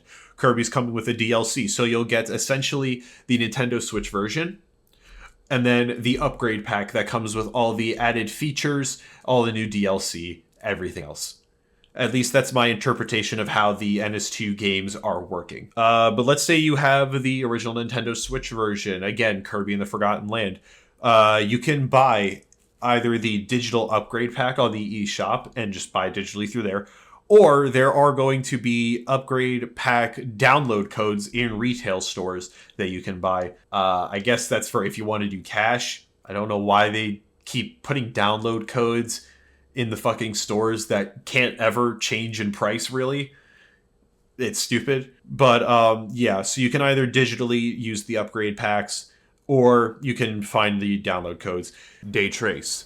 These games are also going to be having their own, like physical editions for Nintendo Switch 2. So you don't have to buy an upgrade pack or a digital one and then get like the original Nintendo Switch version. If you want all of the content in one thing without having to buy two separate items, you can just get the Nintendo Switch 2 version physically or digitally, and it will come with all of the extra content. Also, obviously, this is going to be for specific games, but any Nintendo Switch X version can be upgraded to the Nintendo Switch 2 version with the upgrade pack. It'll work similar to a PS5 upgrade, where it'll probably be about a $10 increase, and you can still play the original Nintendo Switch version on your Nintendo Switch. Similar to the PS5, how I assume this is going to work is it is basically just going to download the Nintendo Switch 2 version of the game onto your Switch, and then you just have to use the game card as a game key card. Wow. So what are some of these games that are actually going to be getting an upgrade pack right off the bat, or at least ones that we know of? Super Mario Party Jamboree plus Jamboree TV. Guess what? We're going to find out what that is. It is going to be releasing July 24th, 2025. For the base game of Mario Party Jamboree, here's everything that the upgrade pack is going to be adding. The Joy-Con 2 mouse support. It is going to be adding audio recognition support, like voice recognition. They're going to be adding higher quality HD Rumble support, or HD Rumble 2. It is going to be adding the Nintendo Switch 2 camera support. Again, we'll talk about that later. It is going to be adding GameShare support, and it is going to be making it so it'll be 1440p in docked or 2K and 1080p while in handheld, and enhancing the frame rate, essentially making the game look better and adding all the new experiences that you get with the Nintendo Switch. I think Super Mario Party Jamboree is sort of trying to be the like side packing game, side tech demo, because a lot of the stuff that they're adding is basically the new stuff that they're adding into the system. Again, the mouse support, the camera support, the game share. They're really adding in a lot of the new stuff into this and some of these other games to kind of serve as those. Here's what it looked like on the old Switch. Now what does it look like on the new Switch? Now you can see the differences and how much we improved this thing. With the upgrade pack, you are going to be getting new DLC called Jamboree TV, which adds 2 new things. The first one is going to be Bowser Live, which uses a lot of that new support like the camera and the mouse support for some new mini games. It looked like it was basically you just doing mini games and trying to get closer to Bowser, I guess, to take him out. And they also added the Carnival Coaster, a new mode that uses the mouse feature to try and shoot down enemies. And then you're also going to be playing mini games that, again, use those mouse functionalities. Moving on to our next games, we have The Legend of Zelda Breath of the Wild and Tears of the Kingdom, both getting an upgrade pack. This is set to release in 2025. I could not find an exact release date, but I would assume that it's coming out the same day as the Nintendo Switch 2. Very neat note for anybody that is paying for NSO plus the expansion pack like myself, you will be receiving both Breath of the Wild and Tears of the Kingdom upgrade packs for absolutely free. You do not have to pay another dime for them. You don't have to pay for the upgrade pack. You get it free. Now, what do we get for both of these games in the base? We get enhanced resolution and frame rate. We're going to be getting HDR support and faster load times. Ooh, buddy. Ooh, buddy. Breath of the Wild and Tears of the Kingdom already looked really amazing, but when you tried to blow that up onto when you tried to blow up that 1080p onto a 4K screen, dear lord, did it look like shit. But being able to enhance the resolution and frame rate to what I would assume would be at least 1440p, oh my god, those games are going to look so good with HDR. Oh my god, those games are going to look amazing. Oh my god. And remember earlier when I said in the NSO app that they were going to be adding a new little feature for a popular game series? Well, guess what? Here's that new thing. It is called Zelda Notes. It is a new addition to the Nintendo Switch app, which you do not even need an NSO subscription to use this thing. You just get Zelda Notes is just free. You will, of course, need the Nintendo Switch 2 version of Breath of the Wild and Tears of the Kingdom or the upgrade pack for it to actually use Zelda Notes. I want to make that clear. You do need the upgrade pack to use Zelda Notes, but you will not need an NSO membership to use Zelda Notes once you get the upgrade pack. From what it looks like, the app is going to be able to connect to your Switch in live time and be able to do many things. It'll be able to access your save data, and you'll be able to look at the voice memories that you've unlocked. There's going to be a map navigation. Google Maps is coming to Legend of Zelda, essentially, where you'll be able to look for mainly what they showed off is for Korok seeds, thank fuck, where you'll be able to look it up and find nearby Koroks on your map on your phone. Click on it. There'll be some voice activation and navigation that'll help you get there, and it'll track you in game going to the Korok. And basically, whenever you move in game, it'll move you on the map on your phone. Dude, that is so cool, and that's so helpful. Oh my god, yes. It also looks like you're going to be able to get your current player data, probably like your number of hearts, maybe your inventory. You might be able to get how long you've been playing, other stuff like that. You're able to get daily bonuses. It also looks like there's Amiibo support with it. I'm not sure how that would work. Maybe that's something because your phone does actually have NFC capabilities, at least most modern phones. So you might be able to like tap an Amiibo to your phone and it'll show up in game somehow. I'm not sure how that works, but there was an Amiibo button on the app. And then there is also a bunch of social features that they kind of had little menus in there. There's global play data, which I assume is just everybody who has the Zelda Notes app. What are they looking like? There's a photo studio. There is item sharing, which, how does item sharing work? Are you able to trade items with other people That would be so insanely cool. And then there's also auto build sharing, obviously Tears of the Kingdom specific, where you can make a creation, print it out into a schematic essentially, and make it into a QR code. You can upload that into the Zelda Notes app and send it to other people, and they, as long as they have all of the necessary materials, can download that schematic and place it into their world. Ooh! Dude, that is cool. Dude, I remember when Tears of the Kingdom first came out, so many TikToks, so many videos were just about the different things that you could make. Somebody made a giant robot. Somebody made a fucking bomber plane, dude. Like, there's so much cool shit that you would be able to make, but you would have to go into, like, a 20-minute detailed explanation video on how to build that if you want it for yourself. Now you don't need to do that. Now you can just have that person make the schematic, get it sent over to you, or scan the QR code, and then guess what? Boom, bada bing. Just make sure you have all the materials and you can make it for yourself. That is insanely cool. All right, moving on. We have Kirby and the Forgotten Land plus Star-Crossed World, new DLC. Again, there was no release date. We can assume 2025, though. Maybe same-day release. For the base game, it's going to give us better graphics and frame rate, but the main thing about this is a new Nintendo Switch 2 exclusive DLC. This is DLC that you will need the Nintendo Switch 2 system to run. And I'm going to put this here. I'm going to put this right here because, again, it's a little too specific. We've seen this shit on other consoles before. Don't act like we haven't seen this before. I remember with the PS5 specifically, at least for a while before it came to PC, Final Fantasy VII Remake Intergrade was a PS5 exclusive. You can't get that on PS4. You can only get it on PS5 for a while until it became PC. So let's not sit here and act like this there's no precedent for this and like Nintendo's such a bully for doing this shit.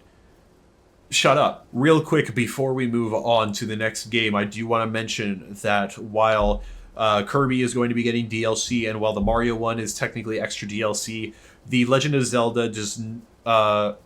Zelda upgrade packs do not include any DLC. I know in Breath of the Wild there was the Master Quest stuff. There was no DLC for Tears of the Kingdom, but the DLC is not included in the upgrade packs. That is its own separate purchase still. All right, next game, Metroid Prime 4 Beyond. We still do not have a price. We still don't have an exact release date, but we know it is going to be a 2025 release. And this will also be a cross-release between the original Switch and the Nintendo Switch 2. We have obviously seen the Nintendo Switch version during last week's Direct and ones before it. But for the Nintendo Switch 2, we were shown better graphics, better frame rate, faster load times, mouse support. Because this is basically an FPS, there is now mouse support with it where you can use the mouse to shoot and everything. That's fucking awesome. Speaking of graphics and frame rate as well, they have a quality mode and a performance mode. Did you ever think you were going to hear quality mode and performance mode on a Nintendo console? I didn't. I definitely fucking didn't. So for the quality mode of Metroid Prime 4, again, this is Nintendo Switch 2 specific. You are able to play this at 4K, 60 FPS with HDR while docked. And in handheld mode, you are going to be able to play this at 1080p, 60 FPS with HDR. Whoa! Whoa, bro. 4K, 60 FPS with HDR, dude. HDR is a standard there. That and 60 FPS, that's fucking awesome. And then there is also performance mode, which in docked is going to be at 1080p, 120 FPS with HDR. Handheld is going to be 720p, 120 FPS with HDR. Yes, please. Yes, please. Now I will be fair. This is Metroid. Do you really need 120 FPS? The only reason I would see like you needing performance mode is years down the line when the Switch 2's hardware is finally degrading and you're like, okay, my system's running slow, I need that performance mode. But from what they're reporting here, I don't really see any reason why you wouldn't just play in quality mode. I don't see 60 FPS as a problem with a Metroid game. Next up, Pokemon Legends ZA. No price, release date 2025. This will be a cross-release with the Nintendo Switch and the Nintendo Switch 2. The windows still look like shit. Oh my god! Yes! Oh my god, dude. Oh my god. I made a video. You guys already know, this is on the main channel. I made a video last week or like 2 weeks ago, whatever the fuck. Just complaining about Pokemon, and one of the biggest things was the graphics. And how, like, even in the trailer for the game and during the Pokemon Direct and during the Direct last week how it looked like shit. I still don't like the art style, but god damn it, does this game not look polished as fuck now? You actually can't see the fucking individual pixels, dude. It looks good. Oh my god, genuinely, I'm so being serious. Genuinely. That might have saved Legend ZA. That might have saved Legend ZA. At the very least, it saved a piece. Because, I could take all of this shit. I can take the windows having no fucking depth. But the game still looked graphically like shit. Now that it looks better, oh my god, Okay, I'm gonna stop. Alright, that is all of the Nintendo Switch 2 upgrade packs that we have been shown. Some of those do not have set release dates. Obviously, Metroid and Pokemon, those, we just don't know when the games are coming out yet. The other ones didn't say when they would come out. We assume possibly the same day. I don't know. We'll see. So 2 more things before we move on. First of all, for Breath of the Wild and Tears of the Kingdom, they are going to be releasing 3 new Amiibos for them. There's going to be a Unibo, a Tulin, and a Riju Amiibo. Apologies if I slandered those. 3 of the... Oh, I'm sorry. And Sidon. There's 4. The 4 new... one from each race from Tears of the Kingdom. They are all going to be added as Amiibos at $19.99 each. And the other thing I wanted to add is that we have gotten a list of a bunch of other games that will also be getting free graphical and performance updates, along with some game sharing updates. Essentially, they are getting free upgrade packs. So the ones that they have mentioned on their website so far are ARMS, Captain Toad Treasure Tracker, adding in that game sharing most likely, Super Mario Odyssey, Super Mario 3D World plus Bowser's Fury, Clubhouse Games 51 Worldwide Classics, again adding the game sharing from what we know, The Legend of Zelda Link's Awakening along with Echoes of Wisdom, Game Builder Garage, which I did mention, I think I mentioned it before, that it was not going to be supported on the Switch 2. I believe that this update is going to be making it so that it will be compatible with the Joy-Con 2s. New Super Mario Bros. U Deluxe, Big Brain Academy, Brain vs. Brain, adding that game sharing, and finally, oh, we're gonna get giddy again, motherfucker, Pokemon Scarlet and Violet! Yes! Let's go! Everybody fucking knows Scarlet and Violet had so many fucking problems, and so, oh my god, and we were so mad that they were not adding any updates, any graphical performance updates. We can only hope. We can only hope that this is what they took the last 2 years of not updating that game to do, was making it work for the Switch 2.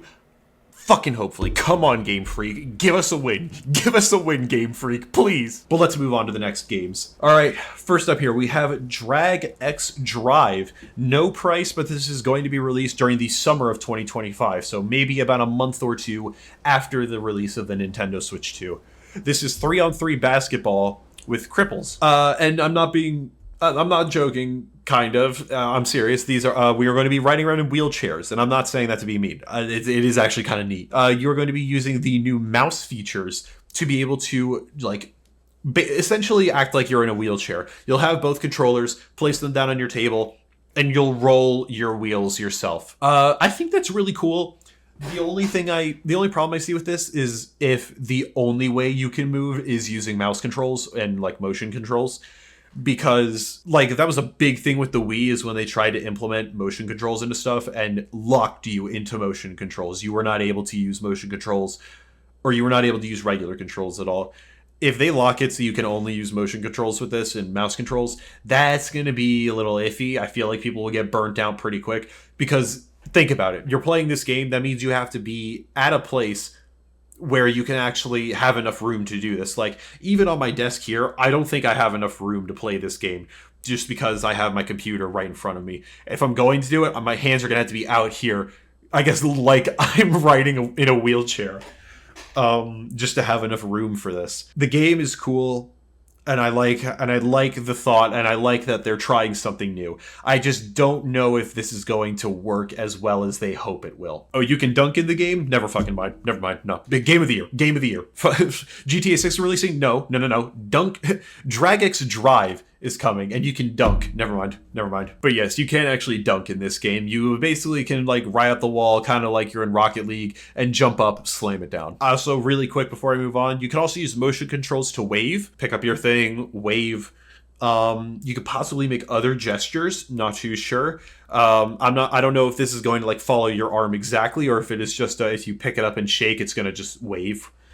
I don't know. I think it would be cool if you could kind of like manipulate all you want. I feel like people will do some weird shit with that, but it's interesting. Although I guess Nazi salutes would be like on the regular, and I already made a joke, so I'm gonna get thrown into that fucking community. Don't fucking clip that, please. No. Stop.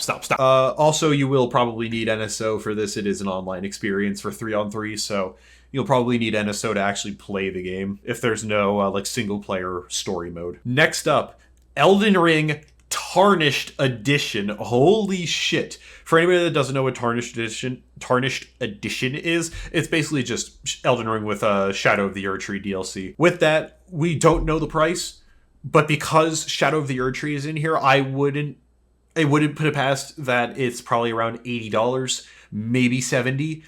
The original Elden Ring was $60. The DLC itself was $30.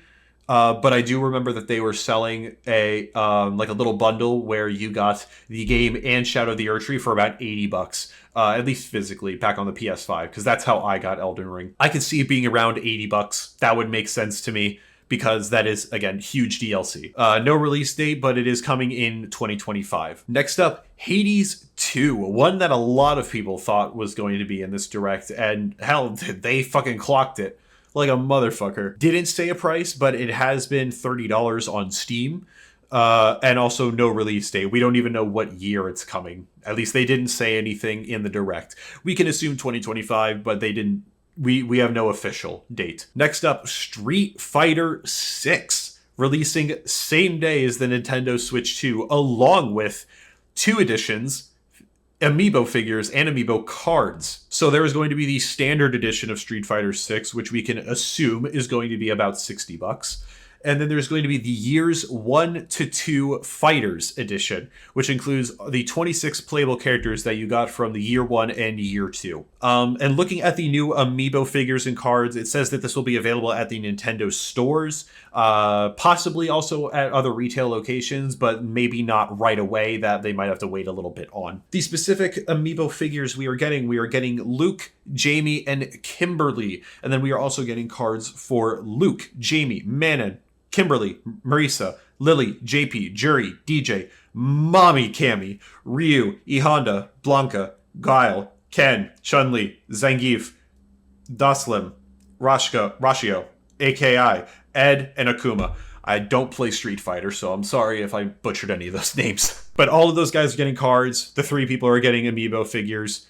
That's pretty fucking cool. The next game, Daemon X Machina, Titanic Scion. No price, but we did get a release date of September 5th, 2025. If you couldn't tell by Machina, this is going to be like a mech anime. Jesus Christ, Attack on Titan much. No, this is going to be like a mech game where you're, piloting robots.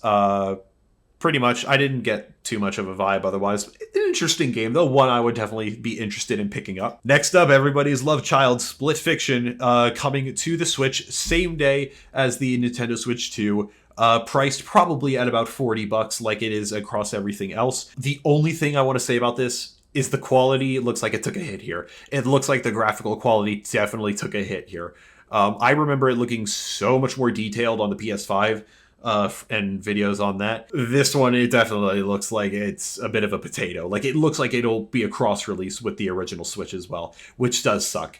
We don't know that for sure. I'm just speaking on that, but the quality makes it seem like that. Next up, big announcement. EA Sports FC and Madden NFL are coming back to Nintendo consoles. Some of you may not have known, some of you little youngings, but we have actually had EA been on the console before, back on the Wii, and there were, I think, 1 or 2 games on the Wii U that they had, but we have not had a Nintendo and EA Sports combination in a while. So FC and Madden NFL coming back, that is Awesome. Next up, Hogwarts Legacy.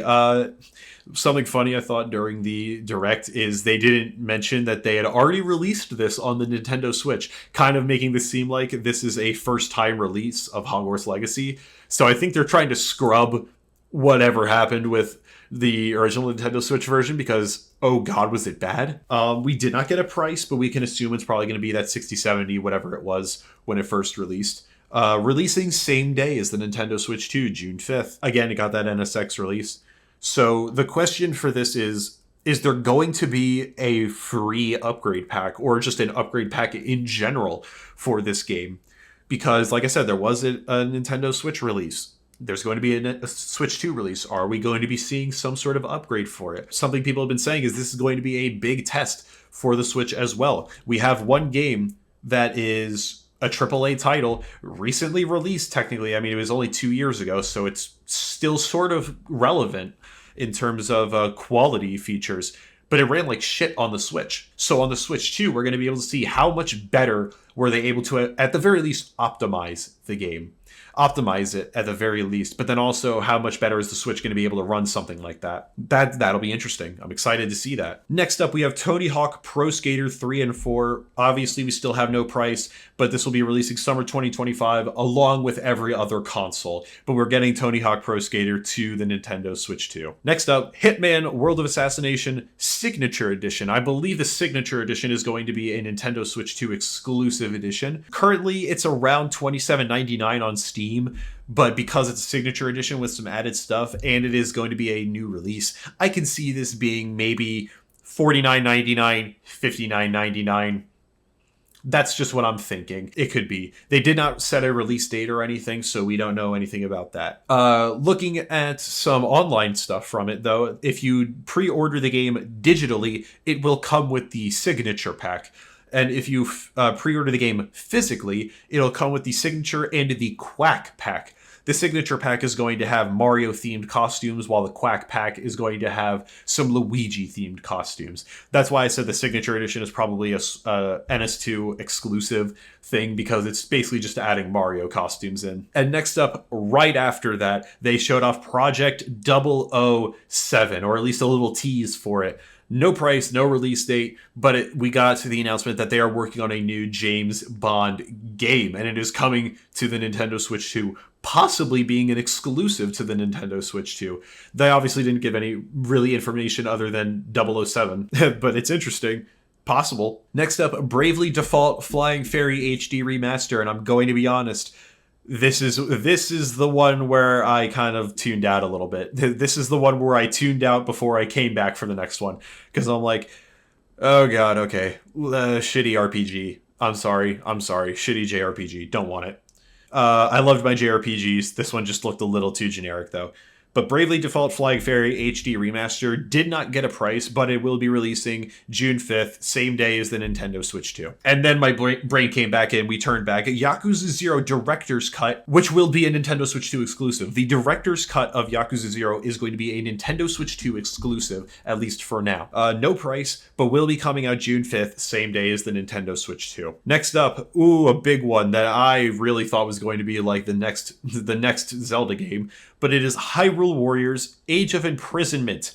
No price, but this will be releasing winter of 2025. This is going to be a prequel to Tears of the Kingdom. I believe it's going to be in a similar way to how they did Age of Calamity, Hyrule Warriors Age of Calamity, where I believe that was a prequel to Breath of the Wild. Don't quote me on that. But this Age of Imprisonment is going to be a prequel to the Tears of the Kingdom, where it is going to be Zelda going through with the founders of Hyrule and dealing with all of that. We're going to be seeing some of the flashbacks that we saw from Tears of the Kingdom played out, and we're going to be playing as Zelda again, which is awesome. Going around, it's another hack and slash as these Warriors games are. But I'm excited. I'm cool. That's cool. Next up, oh buddy, oh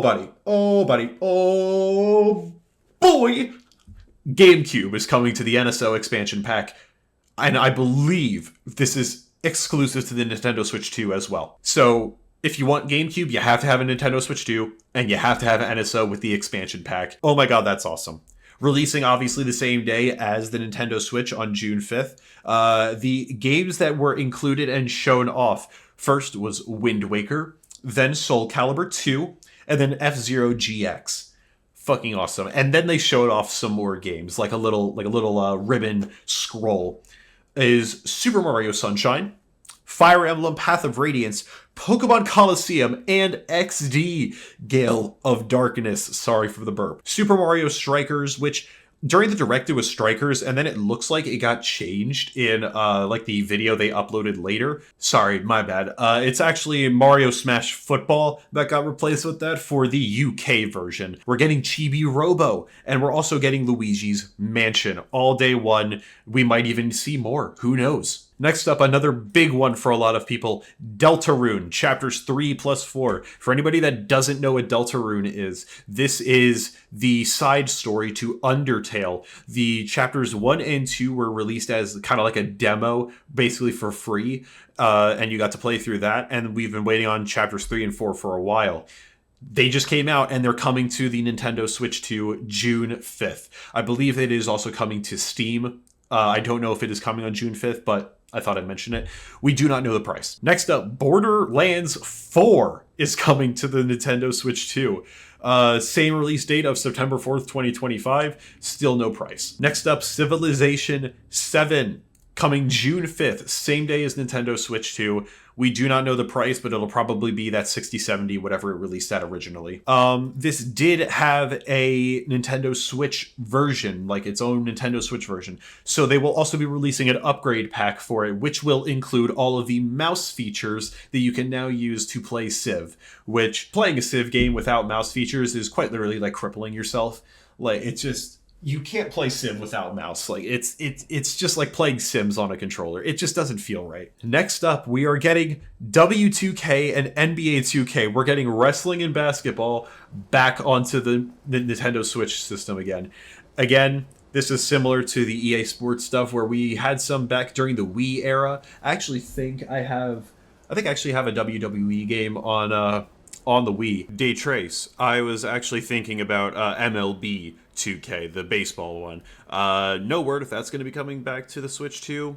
Hell, I haven't even heard MLB 2K at all. Do we even get baseball games anymore? And this is where the stream kind of glitched in the middle of it, where it just froze in the middle of one of the releases that honestly I couldn't care about. But while the stream was glitching, there were technically 5, but there were the next 3 is ones I don't really care about too much. There was Survival Kids that we do not have a price on, but will be releasing June 5th, same day as the Nintendo Switch 2. Star Streaker, which will be releasing in 2026, no price. And Enter the Gungeon 2, no release date, no price. Unfortunately, don't know much about them. And I also don't care about them that much, so we're just going to move on. And while the stream was still glitching, Cyberpunk 2077 Ultimate Edition got announced. We got fucked. Not in a bad way, but like, I just remember sitting there and I'm like, what the fuck is going on? Cyberpunk 2077, what? Dude, that was so crazy.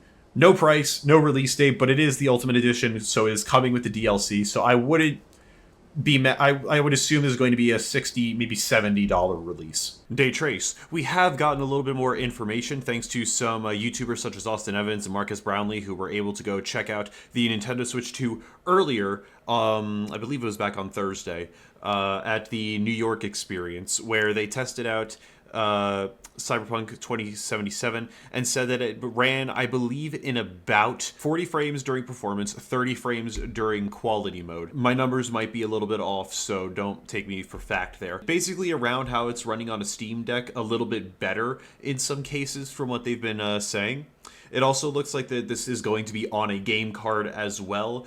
No, I apologize. I retract that statement. I plead the fifth. That is not going to be on a game card. It is actually going to be on a 64 gigabyte card, the new sized, like, largest game card that you can put games onto. It will be on the 64 game card. Your Honor, I did not mean to lie. I'm sorry. Next up, Final Fantasy VII Remake Intergrade. Again, we do not know the price. This is probably going to be about $60, $70. Currently, it's about $40 through the PlayStation Store. But, again, new thing. It is coming with this extra DLC, which is awesome. This is actually, I think, the only way you're going to be able to get Final Fantasy VII Remake Intergrade physically in America. Because here's the thing, and I've said this multiple times in videos, Final Fantasy VII Remake came out on the PS4. Came out, it was great. And then Remake Intergrade came out. And you could only get Intergrade on the PS5. So if you wanted to get Intergrade, you had to have a PS5 and you had to get the PS5 version. But if you wanted it physically, there is genuinely almost no way to get a Nintendo, an American version of Remake Intergrade, like in America, or at least an American version. You can basically only get European versions, which sucked and was really fucking annoying, because the only way that you could even download the DLC would then have to be, you have to make an EU account, and then you'd have to download it through your EU account, and then you could play it on your American account, which was just a whole fucking thing to wrap your head around, really fucking annoying to deal with. But now there will be another way to actually play this game and get it in an American version physically. That's really cool. That's awesome. Because god fucking damn it, if I gotta rely on those fucking gappers one more time, I swear to God. Now, because of game key cards, who knows if this will actually even release physically, and who knows if it'll even be on the actual card itself. But that's for another time. All right, next up here, we had a nice little slideshow of games that I'm just going to kind of go through a little quickly. We had Kunitsugami, Path of the Goddess, release date June 5th, 2025. So same day as the Nintendo Switch 2. Hollow Knight Silk Song. Who cares about Hollow Knight Silk Song? It's a stupid game. Nobody's ever fucking heard of that. Yeah, they released Hollow Knight Silk Song in the middle of a fucking slideshow. What? Hollow Knight Silk Song, Nintendo. There's no way you haven't seen people every time a Nintendo Direct comes around, Silk Song, Silk Song, Silk Song, Silk Song, Silk Song. People are saying it for the PlayStation Directs. People are saying it for the Minecraft Developer Directs. Whatever the fuck.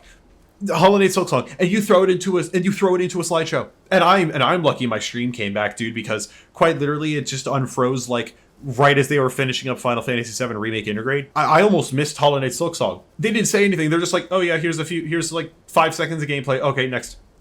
Who cares about Hollow Knight Silk Song that much? Me, motherfucker, me! Anyway, it's going to be coming out in 2025. Awesome. Story of Seasons Grand Bazaar, the Switch 2 edition specifically, will be releasing July 27th, 2025, and will probably also have an upgrade pack coming with it. Goodnight Universe will be releasing 2025. 2 Point Museum, also releasing 2025. Wild Hearts S will be releasing July 25th, 2025. Witchbrook Winter 2025. Puyo Puyo Tetris 2S will be releasing same day as Nintendo Switch 2. Rune Factory Gardens of Azuma, the Nintendo Switch 2 edition, will be releasing June 5th with the Switch 2. Probably will have an upgrade pack as well, since it's a Switch 2 edition. Marvel Comic Invasion Winter 2025. Star Wars Outlaws is coming to the Switch in 2025. Yay! Nobunaga's Ambition Awakening, the Complete Edition, will be releasing June 5th, same day as the Switch 2 release. Fast Fusion will be releasing June 5th, same day as the Switch 2 release. Shadow Labyrinth, the little Pac-Man game, the Nintendo Switch 2 edition will be releasing July 18th, 2025, along with other platforms, and will probably have an upgrade pack where if you buy the Switch 1 version, you can pay the extra $10 online or something and get the Switch 2 version. Raito Remastered, The Mystery of the Soulless Army, June 19th, 2025. So, what is that? For 2 weeks after the Switch 2 release? No Sleep for Kaname Date from AI The Somnium Files, releasing July 25th, 2025. Reanimal 2025, which I don't want to speed past this one. This looked really cool in the direct. It's like a little horror game, like a little 2D platformer horror game that kind of looked like stop motion animation a little bit, or like claymation or something like that. It looked really cool. Looked really, really cool. Fortnite, can you believe it? Can you believe Fortnite is coming to the Switch 2? Never in my life have I ever thought, oh my god, Fortnite's coming to the Switch 2. I thought that would have been a sin. But no, Fortnite's coming to the Switch 2, and they had to give it 5 seconds in the direct. Thank God they did. Because if I didn't know Fortnite was coming to the Switch, I don't know if I could have gone on. Will obviously be a free game, and it will be releasing June 5th, the same day as the Switch 2. Arcade Archives 2 Ridge Races will be releasing June 5th, the same day as the Switch 2. Professor Layton and the New World of Steam will be releasing in 2025. Tamagotchi Plaza, the Nintendo Switch 2 edition, will be releasing June 27th, 2025, about 3 or 4 weeks after the Switch 2 release, and will probably have an upgrade pack for that Switch version. You can upgrade to the Switch 2 version. And then finally, Human Fall Flat 2 with a release date of coming soon. That is the rest of the slideshow. That is it. Basically, you know, big names in there. Obviously, Hollow Knight Silksong. There was Wild Hearts S looked pretty cool. That's one I might check out.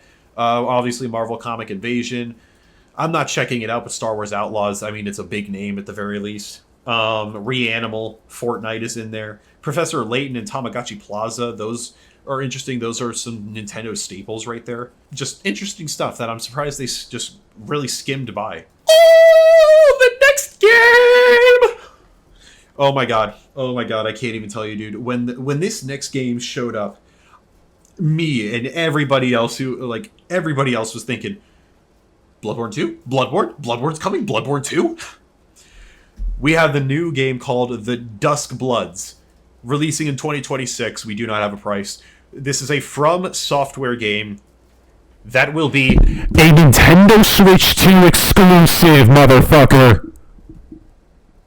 Sorry, did you not hear me? A Nintendo Switch 2 exclusive, a FromSoft game. You know, same people made Elden Ring.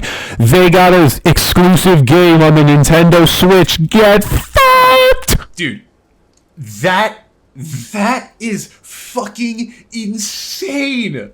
That's fucking insane. Dude, not only did I not think we were ever going to get Elden Ring on the Switch 2, that alone was a surprise to me. But FromSoft were doing a exclusive game on the Switch 2.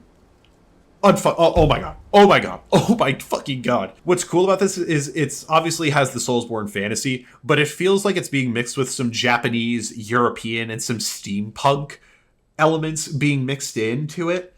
That's the vibe I got, at least, which, very cool. It also looks like the main character might be like a vampire of some sort, just because, you know, he had some like slightly longer nails in the beginning. A lot of blood stuff is obviously in this. I mean, the Dusk Bloods. He had the crest on the back of his hand, and it also looked like at one point he was like almost sucking the blood out of somebody. So this might be a vampire main character of some sort, or maybe the Dusk Blood is just a different take on the vampire trope. There will be an interview article tomorrow. I'm recording this on April 3rd. On April 4th, there is going to be an interview article. So by the time you guys see this video, it probably already passed. You can go see it. If I have enough time to get to it and watch it before I finish editing, then I'll throw some information in here.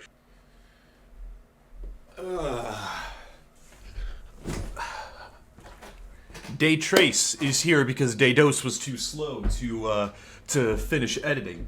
So Day Trace is here to pick up the slack. I've read through all 3 parts of the Dusk Bloods interviews, and I am going to be going through every single point that I could find out of it, which is like a page and a half worth of information, and I'm talking to you guys about this. None of this is in any specific order. I tried to order it in like, oh, this part's about the characters, this part's about the combat, this part's about the world.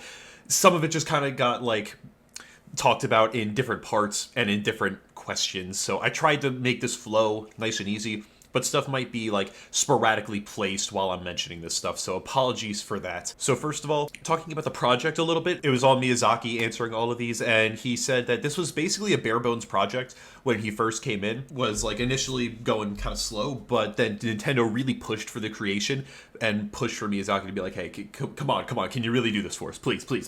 So he did it.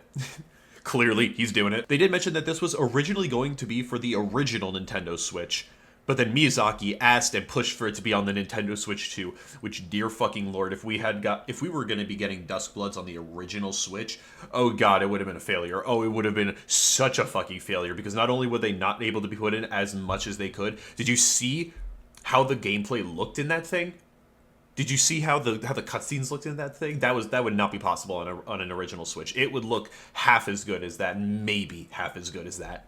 He talked about how at the core of the game, it is an online multiplayer focused game, and it is a PvPvE game, but it is mostly going to be kind of separated. So there's going to be PvP Battle Royale sections, and then there's going to be PvE sections where it's going to be a bunch of people going against one single enemy. And that's kind of going to go off in randomly. I do want to say, while we're here, they are not looking to shift to online multiplayers in the future. They are not looking for their future titles to be online multiplayer. I know we have Elden Ring Night Reign, and then Dusk Bloods is going to be heavily multiplayer, but they are not that's not going to be their main focus going forward. They will probably, after this title, they will go back to the single-player Soulsborne experience, excuse me. I'll talk about a little bit more about the battles later, but right now I want to talk about the characters and the protagonists. So first of all, the protagonists are known as the Bloodsworn. That is the group that they are called. They are people who got superhuman abilities through special blood. They're supposed to be similar to vampires, but kind of like a different twist. You are able to choose from dozens of playable protagonists. Yes, he said dozens. Each with their own identity and appearance, and each being able to be customized to a certain extent. I would assume some of them are obviously going to be the white-haired guy that we got showed, probably the Japanese lady, or at least the Japanese-looking lady with the hat, probably the robot guy. I would assume he's going to be one of them. Yeah, the other guy with like the bandana over him, kind of like in the rags. I think he's probably going to be a protagonist. We don't know that. I'm just speculating on that. But they said when it came to developing the characters, they said every action is made to feel dynamic and stress-free and complement each character's weapon and abilities. So each character will have some form of ranged attack. So what are the Bloodsworn doing here? They are going to be competing for something called the First Blood, which flows within a place called the Twilight of Humanity. And the Bloodsworn were all summoned to the Twilight of Humanity to all bid on the First Blood, or I would assume bidding is battling it out. Now, he did mention that the Twilight of Humanity and all of this is not set in any fixed era or any fixed location. That's why there's so many different, themes to this. That's where there's a gothic, feel to it, a Victorian, there's modern style maps. That's why there's no specific one. And this also allowed for the depiction of firearms, how everybody's going to have a ranged attack. I don't know if he mentioned if anybody will having ranged magic attacks. He also said that the game title, the Dusk Bloods, refers to the Bloodsworn themselves. It is the name of the collection of the Bloodsworn. And I guess the Dusk Bloods are all of the Bloodsworn that got brought to the Twilight of Humanity. I think that is the interpretation I'm getting. A little bit more about the game itself. It's going to be having you at a central hub where you can choose your character, customize them, and enter your multiplayer. Online multiplayer will support up to 8 players each match, where after each one you will come back to the hub and you will get your rewards whether you win or lose, depends. Matches are set up as Battle Royale style, but there are some cases with different victory conditions, and there may be ones like boss battles later. So that's where it's PvP, but there's also PvE gameplay. Possibly during the PvP there might be like a zombies type thing, or like a vampire whatever, where while you're playing PvP, there's also going to be enemies that you're going to have to take out just so you don't die to them while you're doing the PvP. So that's my assumption, speculating on that part, but that would be cool. Looking at this more, it's not exactly a battle royale because they are going to be using victory points to decide the winner of each match. And you can earn them through combat, but there are also a lot of non-combat means to do it. He didn't delve into any of what those could be, but I assume there might be maybe submissions in each match. Maybe there's something for finding a certain item during each match that can give you victory points, but it will not just be last man standing. It will mainly be who can get the most points. So I guess technically it is not much of a battle royale. My apologies for saying that. Should have went over my notes, but you know what? Dados was not in his right mind. Next, each player is going to be having the ability to use summons for combat. So every player gets ranged, everybody gets summons, every player is probably also going to have a melee. There is also going to be an event system that can spawn special enemies and new objectives with bonus rewards. I assume some of those might be victory points. Who knows? If you guys remember, during the trailer, there was the giant moon face, and that is actually going to be one of the special enemies that could spawn during the game. And I guess that's something where maybe everybody has to drop the PvP and go and defeat the enemy. Maybe something like that. Again, speculation. Going back to the characters a little more and about the lore of them.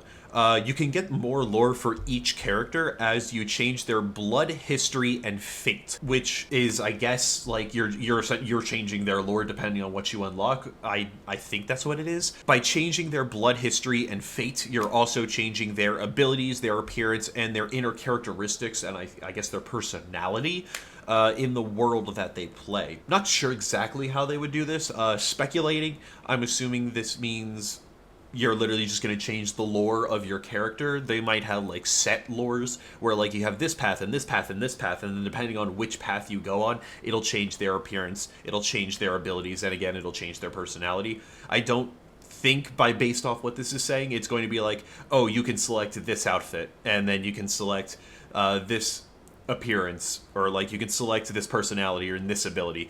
Like, it's going to be like, it's going to set you on one path, and those are the ones you're going to get. Again, speculation, I think that's what they're going for. Next up, there are going to be roles. I hope there's no fucking roll queue, but there are actually going to be roles. They gave out 2 of them, one of them being a Destined Rivals role, which with this role you have to find another player and kill them. They're going to be your rival.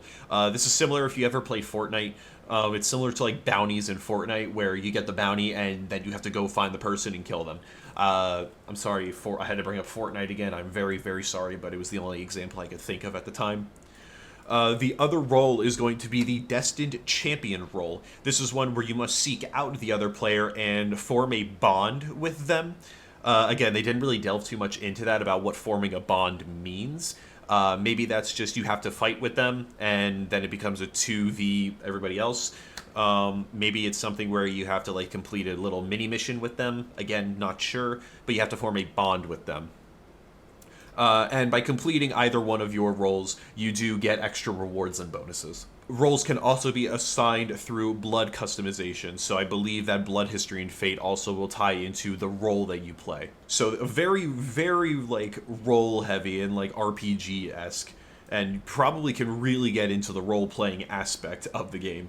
And here's the thing, I did just say that roles will be assigned through blood customization, but literally according to the interview, the interviewer asked, so how are you going to pick your roles? And Miyazaki just said, exactly.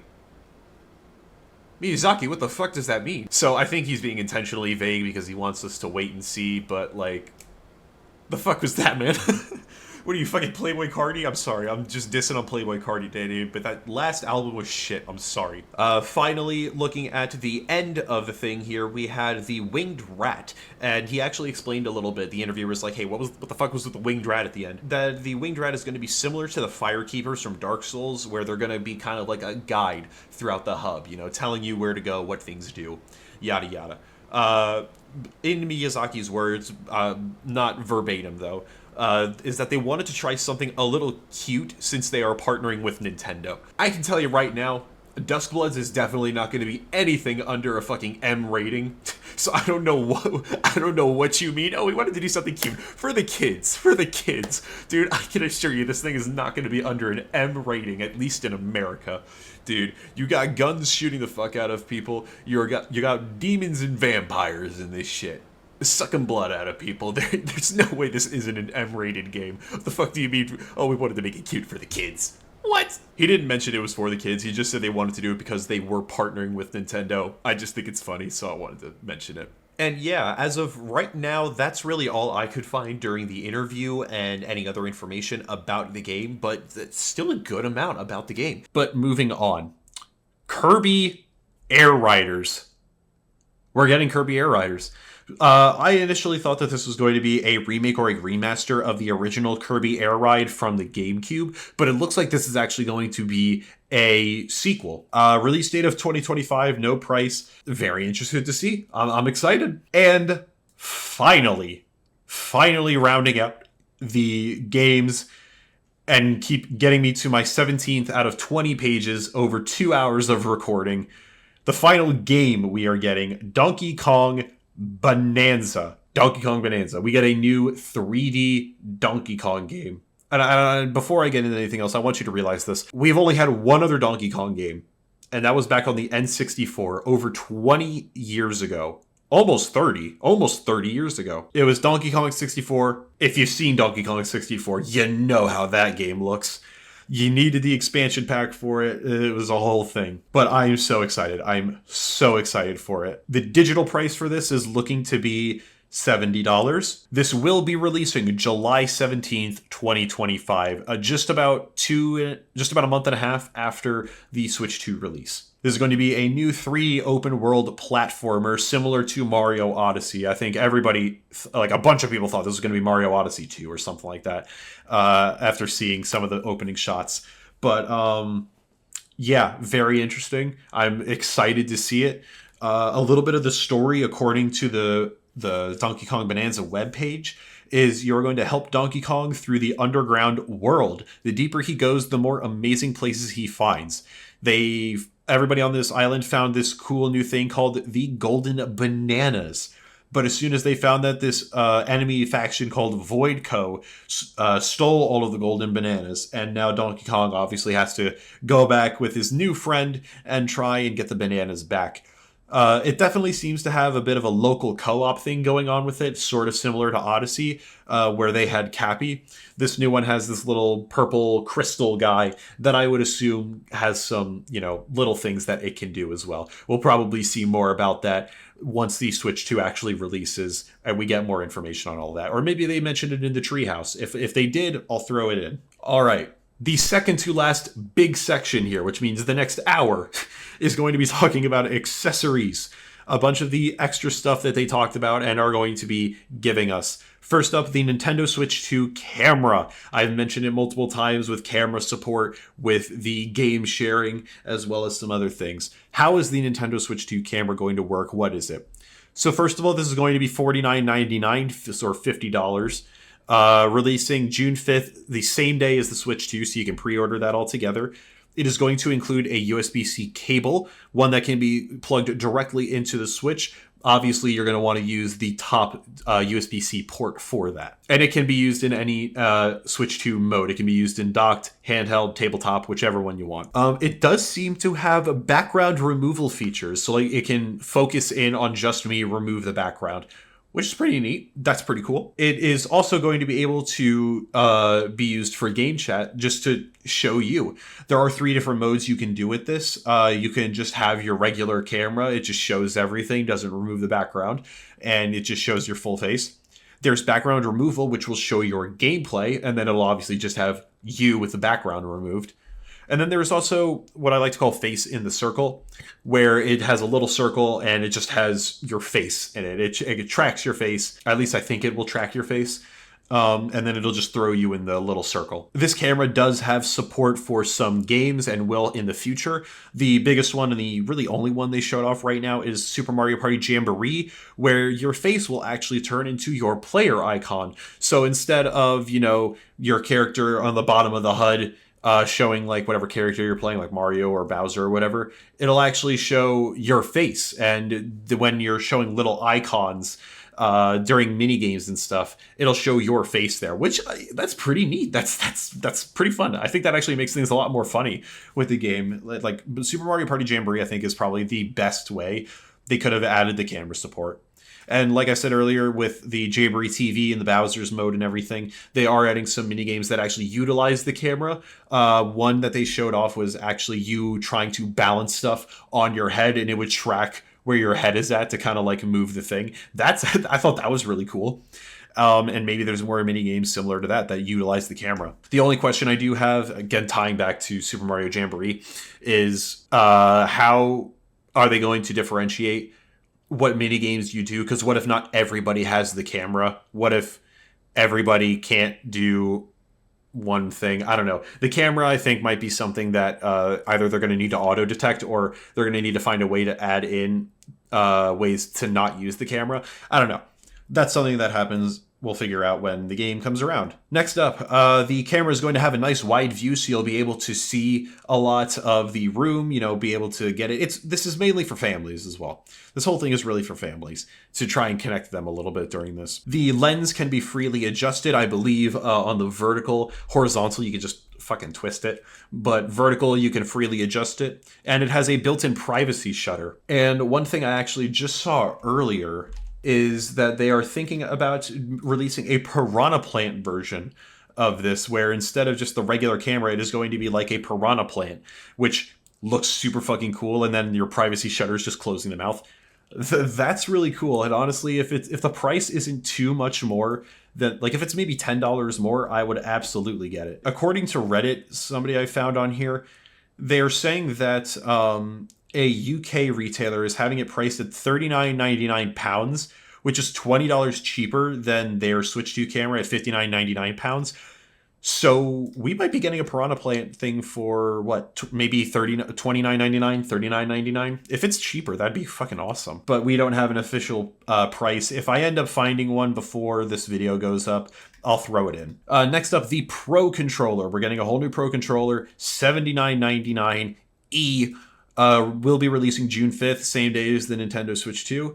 It will be coming with a USB-C cable for charging, and it has the C button baked into the bottom middle of the controller face. They are also including 2 back buttons, GL and GR, that will also be fully customizable and being able to assign to other button controls. There's also going to be an audio jack, obviously, probably so you can plug a headset in and use the built-in microphone if it has one for GameChat. The actual Pro Controller itself looks pretty similar to the last one in terms of the overall design and make of it. Doesn't look too much different. The Pro Controller will be having HD Rumble 2. It will have motion controls, and it will obviously have built-in NFC. I did forget to mention that for the Joy-Con 2s. They'll all have NFC. It looks like it's just going to be the same amount of NFC technology. No expanding it except for new Amiibos. Next up, there's going to be a Nintendo GameCube Pro Controller. No price as far as I could see, but I would assume it would be around the same price as a Pro Controller, maybe less. Releasing June 5th, 2025, same day as the Nintendo Switch 2, available at Nintendo stores as well. It is almost a one-to-one remake of the original GameCube controller. It is completely wireless, and it comes with the new C button. I believe there was an extra Z button on the left. I forget if that was on the original controller, but it looked like there was an extra shoulder button. There is no visible headphone jack or headphone port, so this isn't something that you could use for every, this is your main controller, I would say, especially if you do want to use GameShare and GameChat and all that. But, maybe there was just something I didn't see. Maybe it was on the top and I didn't notice it or something, but I couldn't see a visible headphone jack. Next up, there's going to be the Joy-Con 2 Charging Grip for $34.99. Obviously, with the actual, Switch bundle, everything you get in there with the whole pack, you get the little Joy-Con holder where you can slot them in. You're obviously going to get that this time as well, but there's also going to be the charging grip, so you can actually charge your Joy-Cons while you play. I don't think you really need that. Again, 20 hours of battery life. There's no way in 20 hours you're not throwing them back on the Switch at some point. So I don't think this is too necessary. It's probably going to release the same day as the Switch 2. But it will include a USB-C cable, and it will allow you to attach your Joy-Con 2s to the grip and charge it while you're playing. Again, don't think you need it, but you can have it. Next up, the Nintendo Switch 2 carrying case and screen protector for $34.99, probably releasing the same day as the Switch 2. Didn't look like anything new, it just looked like a regular carrying case. And then there is going to be the Nintendo Switch 2 all-in-one carrying case for $79.99, possibly releasing the same day as the Switch 2, where you will be able to hold almost everything. You'll be able to slot in your Nintendo Switch 2, the dock and cables, your Joy-Con 2s, your Pro Controller. You can also put in a Pro Controller, your Joy-Con 2 grip and or charging grip. Sorry, not or your charging grip, and up to 6 different game cartridges. I gotta poop, and we're about to go into rants, so I need to make sure I'm ready. So I took a 2-day poop. I hope you guys like editing, fuck, dose, and trace as well. So, ladies and gentlemen, we are into our final section about rants. I actually did record this beforehand. I know, it's crazy, right? I didn't just, go away forever. But I did record this before. I want to re-record this because, obviously, with new information, my rants have changed a little bit, as well as one of them I was going to be talking about the comparisons between the Switch and the Steam Deck. That one I want to actually flesh out into its whole own video to do the comparison and talk about that, as well as emulation on the emulation around the Switch 2. That I'm going to put in its whole own video. I've been making TikToks on it, so if you're interested in some quick bits of information, please go to TikTok and you can see my quick stances, but I will be making a more fully fleshed out one over the next week, or hopefully few days at least. But looking at some of these other ones that I'm going to be complaining about, first off is that the hardware is last generation. I've been saying this, and a lot of everybody else has been saying this is a PS4 Pro level console in the modern day. We are running off of a 10-year-old, hardware. 10-year-old hardware.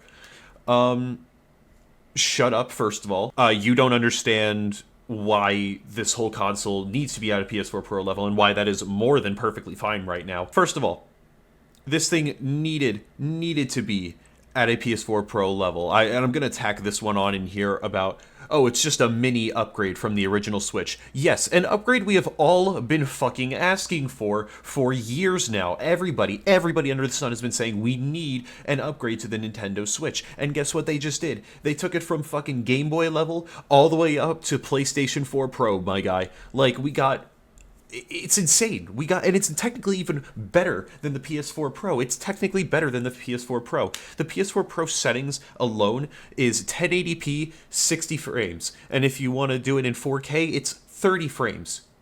We can do better than the PS4 Pro in handheld mode. You do realize that, right? We're doing better than the PS4 Pro in handheld mode. We dock that shit, again, we're doubling those frames, my guy. And again, PS4 Pro could barely handle 4K gaming. So, first of all, think about that. We are technically a little bit over PS4 Pro. I would even say we are on PS5 level Pro, if you really want to get down to it. Because a lot of games this day and age, especially in the AAA scene, are not all able to get up to 4K 60. Of course, there are the few that can get up there, but some of them aren't able to do 60 frames. Some of them can't get up to 4K. Some of them can only do 2. Some of them are still stuck at 1080p. And some of them still suck at 1080p 60. Like Monster Hunter Wilds was still having a problem. That's more PC, but it was still having a problem, even running 1080p at 60 frames. Again, not to like bash Monster Hunter for that, but you get what I'm saying. Like, there are games that are not able to run that well. And of course, we have not seen anything with the Switch, but we've heard Cyberpunk is able to run better than on the Steam Deck. I'm going to talk about that more in the other video. But we've seen that it's like able to run Dusk Bloods. Did you see how that game looked? It looked fucking amazing. Mario Kart, Donkey Kong, they had fucking Elden Ring on there, and it looked great. I will say Split Fiction and even the Harry Potter like new remaster for the Switch 2 didn't look that great. I'm gonna be honest there, but everything else in the AAA scene looked very, very good. And I don't think anybody was genuinely coming in thinking that this was going to put up PS5 like numbers or Xbox Series X numbers in terms of performance. And it's really not in the greatest sense of it. I mean, mostly you're going to be playing it in handheld, so it's only going to be 1080p up to 120 frames. Like, when it is docked, yes, you can get 4K, but let's be honest, it is not going to be that PS5 Pro level. I think we can all understand that, but I don't think any of us were really expecting that, or at least any of us that, you know, understand fucking tech. The thing is, though, we get the trade-off of it not being PS5 Pro level by it being slightly cheaper. I'm going to get into prices later, but slightly cheaper. And then also, it's in a handheld mode. You do realize we got it in a handheld mode, right? Like, you say, oh my god, it's a PS4 Pro level. That's a PS4 Pro level in handheld. That's a PS4 Pro in your hands that you can take around anywhere you want to go. You can play that on a plane. You can play that at your grandma's house and bring it over to your other grandma's house because they divorced in the settlement. Okay? Like, I don't know why I said grandmothers, but fuck it. I don't know. 2025. But like, that's a PS4 Pro in your hand that you can play anytime. And of course, the battery life is a little more sucky. That's a whole nother thing. Can I not have my screensaver go on right now? But like, it's a handheld. It's a handheld. I don't think anybody was expecting a handheld to get PS5 Pro levels, and right now we can kind of argue that it's making those numbers. Moving on from that, game key cards. I'm gonna be honest, I don't really care. First of all, Nintendo has fully come out and said that all of their first-party Nintendo games will be releasing on the physical game cartridge fully. All data will be on it. They will not be using any game key cards for first-party Nintendo. So right away, who the fuck cares, really? Because I'm going to be perfectly honest. If you're like the casual, maybe like a little bit higher tier, I'm sorry, I didn't mean to sound elitist or anything, but like more like involved gamer, you're probably going to have another console of some sort, probably a PC, maybe a PS5 Series X. Most people, at least in like the more involved gaming scene, have a Switch just for the Nintendo exclusives. Like, that's how I do it. Like, I'm not even a Nintendo shill. You all know, I fucking play PlayStation more than I play Nintendo. But, like, we have Nintendo for the exclusives. So, a lot of third-party games, I'm gonna be honest, I'm just gonna get those on a PS5. But even if I'm like, okay, I want a third-party game, and I want it on here, and it's on a game key card, they've been doing this shit for years. I don't care. Looking at Xbox and PlayStation, they've been doing this for like the past few years of this generation. Microsoft Flight Simulator on the Series X is mostly streamed and downloaded. COD Modern Warfare, sure, some of the game is on the disc, but then you also have to download the launcher, which is another 100 gigabytes right there. Minecraft on the Xbox One was just a launcher on there to launch Bedrock, and then it would, get everything else. Jedi Survivor on the PS5 only installs a small part of the game, and then another 100 gigabytes is required. And I think that's something else we have to think about. A lot of these games do get day one patches, or patches throughout time. So even if you want the full game on the disc, nowadays, you don't really have the full game, because that is the initial build of the game. That is not the fully most modern version of the game. Unfortunate, and honestly, I don't like that, but that's just the world we live in. And even if you want to look at Nintendo and say, oh, well, they just started doing this. No, they fucking didn't. They've been doing this with collections for the past. Resident Evil Revelations, I believe they did this with Origins. I think they had the Origins collection. Bayonetta, Mega Man Legacy collection. They had this for so many collections on here, and even some other games where it wasn't a collection, but there was internet download. They've been doing this for a while. They're actually probably the ones that are the most, outputting about this shit, because they put it directly on the box saying internet required or game keycard required. PlayStation and Xbox don't actually do that, or they at least don't make it as obvious on their case. At least Nintendo is more, upfront about that shit. Next up, about the upgrade packs. Again, I don't care. They've been doing this shit for years with PlayStation and Xbox. Literally, if you want the PlayStation 5 version of a game, that's an extra $10 right there to upgrade it. Of course, there are free versions of this. We are also getting free versions of this. Scarlet and Violet, yippee, yippee, yippee. But, there are a bunch of games where it is $10 upgrade. Jedi Fallen Order, Jedi Survivor, all the Horizon games, Uncharted 4, God of War Ragnarok, just ones I can think of off my head, of where you have to pay $10 to upgrade to the PS5 edition. So, I've got no problems with another $10 being tacked on. Of course, I still don't like that they're paying, the original full price for that for 7-year-old games, so now Breath of the Wild is $70, Tears of the Kingdom's $80. Yes, I don't like that. But I think the fact that they are $10 in themselves,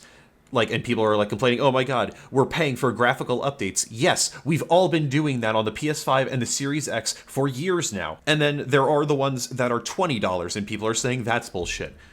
Look, again, I think that's bullshit, but I can understand why they're doing it, because they're doing the $10 for the graphical updates for, say, Jamboree and Kirby, because those are the two we know that are $20 right now. They're doing the $10 for the graphical updates and all the Switch 2 support. And then they are also adding another $10 on for the DLC. Mario Jamboree is going to be getting the Jamboree TV stuff, and then Kirby is getting Star-Crossed Allies, or Star-Crossed Worlds, whatever, that extra DLC. So that's an extra $10 for DLC. Breath of the Wild is not going to be $20 because the DLC that is already there is a completely separate purchase. And again, if you have the Switch 1 versions of these, then you can just go and buy the upgrade pack. If you can get lucky, you might be able to go to a pre-owned store and find some of that physically. Not condoning it, because even over there, there's only maybe a 5 or 10 drop in price, but you might be able to find something, you might get lucky, but these are just the game key cards and the upgrade packs are just two things that have been going on in the gaming industry for so long now, and again, I'm not trying to be a Nintendo shill, but it annoys me when people are like, oh my god, Nintendo's the devil for doing this, when everybody has been doing this for years. Nintendo's not the first one, they're not going to be the last one, and I can tell you for now, they're probably not even the worst with this. Because like I said, we only know of a few games right now where you have to do that. We only know of 5 games, technically a few more, I guess, if you really want to look at some of the other games that they had a Nintendo Switch 2 version for, where you will need to pay for an upgrade pack or, just get the Nintendo Switch 2 version. Again, pricing, weird thing. I still hate how expensive it all is, but we're not... It's a slippery slope. It's a slippery slope. I'm sorry.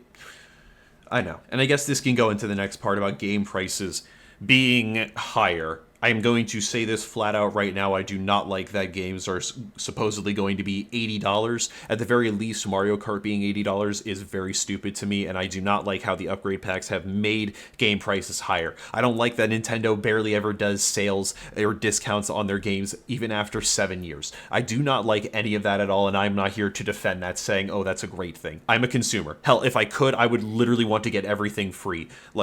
I'm a consumer. I don't want to be paying $500 out the ass for 3 games. Like, I think everybody is like with me on that. Editing fuck after hours. Talking about how games used to cost $50 and now, like, those games nowadays after inflation would cost $90. Shut the fuck up, you old heads. First of all, games used to cost more back then because it was more expensive to make those games, at the very least to produce the cartridges to make those games. It was a lot more expensive to try and make an SNES cartridge, an NES cartridge, an N64 cartridge. Hell, I'm pretty sure it was even more expensive to try and make a GameCube mini disc than it was to make a Switch cartridge. So right there, shut the fuck up. Also, gaming used to be this like niche community thing. Not everybody used to do this. Now in America, every 1 in 2 people, every 1 in 3 people are at least somewhat of a gamer. And if you really want to consider mobile games, pretty much everybody's a gamer then. So the gaming scene is a lot bigger. Companies are able to sell a lot more copies. I mean, the standard for a game to even be somewhat of a success now is if it sells at least like 1 million copies nowadays. That's when you know a AAA game is at least on its way to making back their profit. So like if you can't even make 1 million copies, then you're probably not on the track. Back then, if you got a few 100,000, you were probably good. Like, companies have higher standards now that they need to make these games in, and sure, that can increase production prices. That shouldn't be increasing game prices. Also because we've been stagnant at $50 to $60 games for the past like 20 years, and I think that's exactly where it should stay. Honestly, I don't think 60 is very well. I think we need to go back down to 50. $50 games is where it was perfect, because guess what? More people will buy the $50 games than they will if it's a $60 or a $70 game, because that's a little too expensive. That's a little too out there for some people. Because let's say you want to buy a few games, you have $100. You go in there, $50, you can pay for 2 games pre-tax. And let's say you have a little extra for tax. You can pay for 2 games and you will buy 2 games. But otherwise, they go in with $100. They're going to buy 1 game for $60 or $70. They're probably not going to buy anything else. My point here is that gaming as a landscape is completely different from how it was in the past, where, yeah, shit might have been $90 back then in our terms of money, but it was also more expensive to make stuff. The community was smaller, so they had to actually make it more expensive so they could make back their profit more. They don't need to do that as much nowadays. Now they're just doing it for greed. They do not need to be $90 to adjust for inflation. They can easily go back to 60. Hell, they can go back to 50, and they will be perfectly fine, because not only will more people buy it, but you're just going to gain a little bit more trust with people, okay? Fuck off, old head. But that's pretty much everything that I have in the video. That's everything. I was able to shrink this down good enough. The original recording of this was 3 hours. I was able to shrink it down to, what is this going to be, like 2 hours, 30, 45 minutes? Fucking awesome. Hey, let's go. So thank you guys so much for watching. I really do appreciate it. The next video, I do want to be talking about the differences between the Switch 2 and the Steam Deck, since that has been a big hot topic right now. And then I also have another video that is not related to gaming that I want to do, but that is probably going to have to come out a little bit more after this whole thing dies down a little bit. Once the Switch 2 dies down a little bit, maybe a little later in the month, then I will come back up and we'll do all this. And please, can we get tariffs under wraps so we can pre-order and not have to pay out the ass? Por favor, Mr. Trump. But thank you guys so much for watching. I really do appreciate this. I hope I can have this done by Sunday, have it out on Monday, and I will be streaming First Berserker Kazan again next week. I hope to finish the game by next week, and then maybe play Minecraft for like another week or something until Claire Obscure Expedition 33 comes out. When that comes out, oh baby, we're streaming that shit. So get excited. I will see you guys all in the next video or on stream. I love y'all. Thank you for being here. Also, go check out my Twitch, TikTok, YouTube, VODs, everything. Leave a comment if you disagreed or agreed with anything, or you're just excited for the Switch 2. I love y'all. Goodbye. Peace.